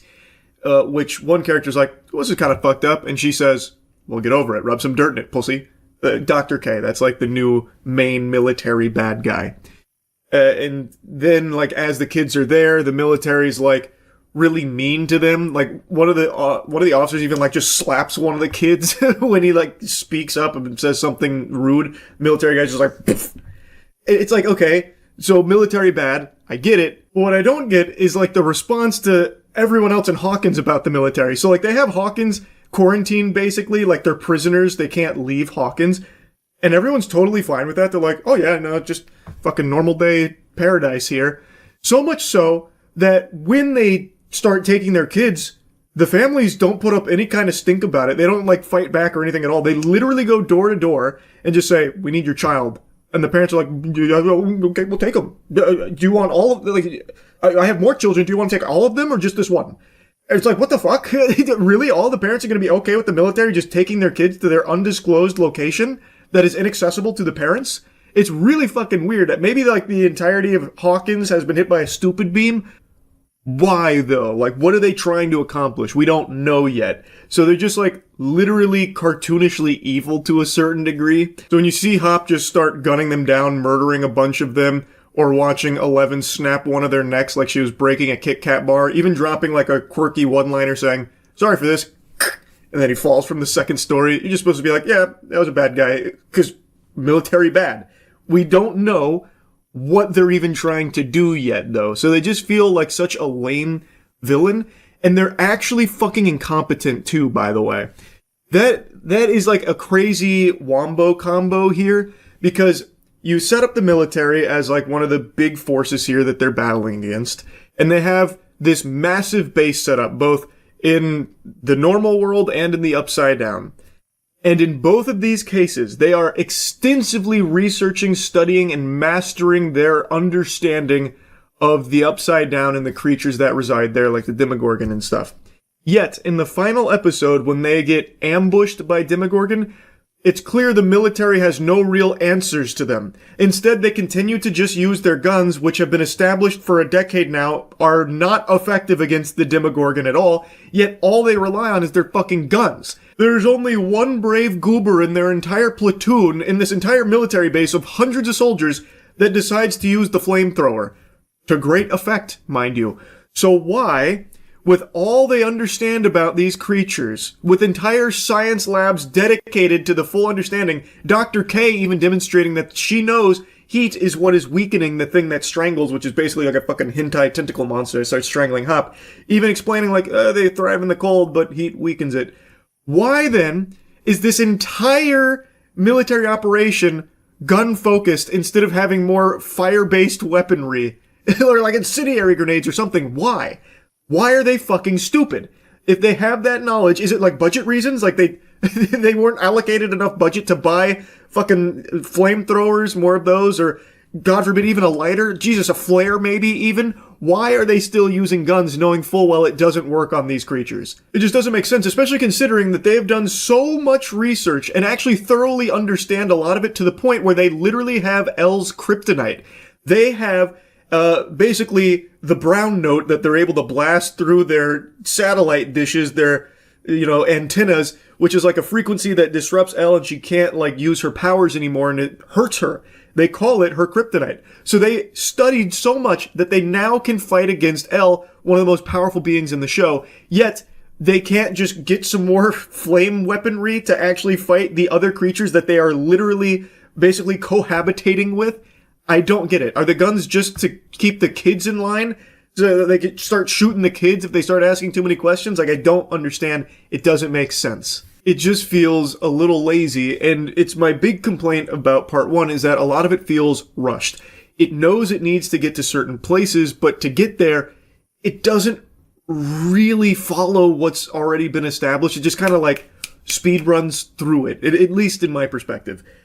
And I also don't like that a lot of the character interactions just feel really weird and out of place. And the biggest culprit of that is Dustin and Steve. Now, their banter has been established since the beginning, basically. Like, they have camaraderie where they joke back and forth and they do argue. But in this season, that's dialed up to fucking 5,000. There is not a single scene with these two together where they are not at each other's throats. And to me, that just doesn't compute, because these are like basically best friends, and Dustin is a shell of his former self. After the death of Eddie, he's traumatized from it, and hellfire being dragged through the mud, it really hurts him. So his big character arc here is he's trying to basically stick it to the bullies by staying true to himself, like Hellfire's the greatest, Eddie's the GOAT, and for that he keeps getting his ass kicked, and it actually starts to deteriorate his friendships with Steve and the rest of the gang. And then when Steve is like trying to talk to him about it, he's not even really talking to him. He immediately is just combative with Dustin about it. And then Dustin is combative back. So then they're just perpetually arguing back and forth to the point where they have to implement a rule where they don't talk to each other anymore. Because every time they do, they argue. And when they break that rule, they're just arguing again. It's really annoying. These are like supposed to be best friends. Steve clearly knows what's going on. Why wouldn't Steve try and connect with him and try and like help him get through what is clearly a very rough period in his life, instead of just immediately pressing his buttons and attacking him? Like, it's not banter like it used to be. They're literally just perpetually arguing for the sake of just having some kind of conflict between them. Same way Steve and Jonathan are constantly arguing now because they're in this competition to impress Nancy. Like, it feels like characters are regressing. And it's just annoying. Especially Jonathan, by the way. His whole role in this series now is basically just being like a stick in the mud. Like, he is just always against the good ideas, and when an idea pans out, he's mad about it panning out. So like Steve, for example, he makes a pretty brave decision to drive his car with all of them in it to the Upside Down as the portal is closing. A decision that Nancy also supports, and Jonathan's like, no, don't do it, don't you fucking do it, don't you fucking do it! And then when they get through there, Jonathan immediately is mad at him like, well, maybe if you didn't drive it in the fucking Upside Down. And it's like, Jonathan, what are you talking about? And that's basically him for the entire volume 1 here of the final season. He's just always against the good idea. It's just lame. His whole character's been reduced to just like being obsessed with trying to like propose to Nancy now to beat Steve in this competition without ever really improving his relationship with Nancy and never actually contributing anything of value to the overall plot anymore. It's really disappointing to see. I also really don't like how inconsistent they are with the Demogorgon for the sake of plot armor around the main cast, or even the parents of the main cast. The viral clip that everyone's shooting spitballs at is when Karen, the mother, is trying to protect Holly and the Demogorgon is chasing them, and it one-taps the husband, whose name I already forgot because he plays such a little role. He hits him with like a golf club and the guy just slaps his nipples off. He survives, by the way. Well, now Karen is trying to protect Holly, so she breaks a wine glass and starts stabbing it, and the Demogorgon's like really suffering, like, ow, ow, ow, ow, ow. So Karen is literally fucking shaking this thing down for its lunch money, this thing that is unaffected by like bullets and everything, but this wine glass imbued with the power of a mother's love is just blasting it. But it doesn't kill the Demogorgon or anything. It does end up like slashing her, basically like fucking Wolverine cuts her to ribbons, or at least that's what you're supposed to believe. She survives that as well, by the way. But she did so much damage to it that they were able to follow its blood in the Upside Down, which was pretty important for Elle and Hop, which, again, how the fuck is a wine glass more effective at making these things bleed and causing damage than all of the countless bullets that they just fucking face tank, just bullet sponge? I don't get that. It's just for the sake of, this is very important characters. Not only can we not kill them, we also need to make sure they have their moments to shine. I get it, but it's really very interesting when you show a scene like that, and you even show like this Home Alone style sequence where the main cast like booby traps a house and puts a tracker on a Demogorgon, hitting it with like fucking planks of wood and nails, trapping it in barbed wire, and then it's like so afraid that it has to run away from all of these like tiny little like doodads that they were blasting it with. And then you have a scene only an episode later where a Demogorgon, the same kind of Demogorgon, is just eating hundreds of bullets and literally splitting trained soldiers in half with no effort. Yet it can't kill a middle-aged man and woman or a bunch of kids, and it's so afraid of all of them that it has to leave, and it took so much damage that it's fucking bleeding out. It's just, like, I understand suspending disbelief. I get that. But it's a little over the top, and it's a little blatant. Like, the inconsistency with the Demogorgon when it comes to the main cast versus literally everybody else. Which isn't the biggest deal in the world, but it is something that kind of grinded my ass to a grease a little bit at the end of episode 4. Like, I've hit you with a lot of things I didn't like about it, but there are things I do like. I think Will's character is probably the best in the season. Like, this is a character that's basically been benched and sidelined for a while now, where he hasn't really done all that much, and basically his scenes kind of devolve into him just like staring at a camera or feeling his neck over the last few seasons. I struggle to remember anything of real significance he's contributed over the last few seasons, but in this season, he is the most important character, and he gets a huge power boost at the end that I think does actually make sense. It doesn't fully come out of nowhere. They do kind of place the breadcrumbs, but when it happens, you're like, oh wow, he can do that? That's going to be really important. And I think they do a good job of setting it up overall. Murray, I think, is the most enjoyable character in the show. He's basically just coming along delivering gifts and goodies to the crew when they need it in his big old truck, calling himself Santa Claus, delivering, all the valuable materials that they need and doing it with his quirky, wacky personality. I actually like Murray. He was another standout so far in Volume 1. I also think Vecna is an interesting villain, even though they keep introducing new things instead of, like, answering previous questions, which is kind of annoying, which is another one of my, one of my mini bah humbugs here. Like, I don't like how it's mainly just presenting you new information, or even at points like retconning previous information. It's still not giving any answers yet. Even with that in consideration, Vecna is still very interesting, and the mystery of, like, his grand scheme is enough to keep you invested and hooked on it, especially now they introduce, like, all those memories, and there's one that he's very terrified of, where Max has been hiding in this cave, and when she gets into that cave, you just see him just standing there in his normal human Henry form, just crying. I gotta fucking order a French cries there. Why? Like, there is a lot of interesting mysteries it proposes, though it has done a really poor job at providing any answers from things in the previous seasons so far.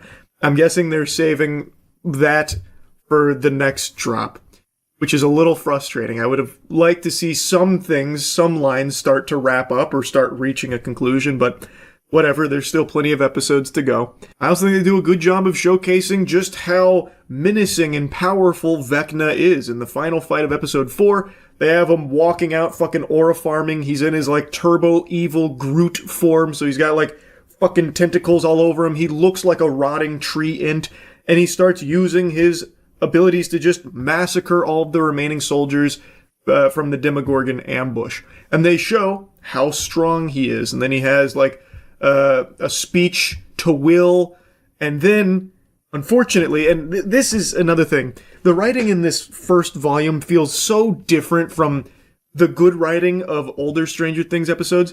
So after slaughtering 15 soldiers, gruesomely massacring them, Joyce is standing between Vecna and Will, and he just, flips her to the side. And then he, like, force chokes Will over to him and gives a little speech about, like, you were my first experiment, you broke so easily, your mind is weak, you've got poop brain, Buster, you got smooth brain, I don't like you, you're stupid, you're stinky, and for that, I'm leaving, and he's gonna let the Demogorgons take care of them. But why, though? Vecna, while he does enjoy reveling in the suffering of others, they've established that, they also, even in this very season, said he is not the kind of person to leave things unfinished, so why wouldn't he have just killed them himself? Like, why would he not have just immediately, like, fucking bopped Joyce, just slimed her out right then and there like he did all of those soldiers. And I can see why he'd try and let a Demogorgon finish off Will, because that'd be like the ultimate torment. But still, it was just kind of, it felt lazy more so than anything. And that's the way I feel about a lot of dialogue in this first half of season 5, where it just feels like these characters talk at each other instead of with each other. So like Elle and Hop, as they're going through the Upside Down, which by the way, the Upside Down is no longer like this scary place with like bats and like giant tentacles and everything. It seems very sterile now. Like, you can make an argument that maybe the military went through and cleared it all out, and they've also been so experienced with it that now it's just no longer a big threat, which I think takes a lot of wind out of the sails of the Upside Down, which was once like the worst place imaginable, basically hell. Here, it's fundamentally just like a blue light filter area with a little red lightning, and there's nothing else to it. Like, there's no like sense of dread or looming terror in the Upside Down. It's basically empty now. Like, the only people left are the fucking military and like the Demogorgon once or twice. Outside of that, it's just completely vacant. Like, that place Squidward went to be all alone. So, like, when Elle and Hop are traversing it, they're not even worried. Like, they're just casually strolling through the Upside Down. When Steve, Dustin, Jonathan, and Nancy get into the Upside Down, they're not worried either. They're treating it like a joke that they're now in the Upside Down, and they're just more annoyed that Steve crashed his car. So, like, the Upside Down is no longer, like, a scary thing. But what I was getting at with the dialogue, while Elle and Hop are going through the Upside Down, like, they bicker and then immediately make up, only to bicker again during, like, their making up, and then bicker again.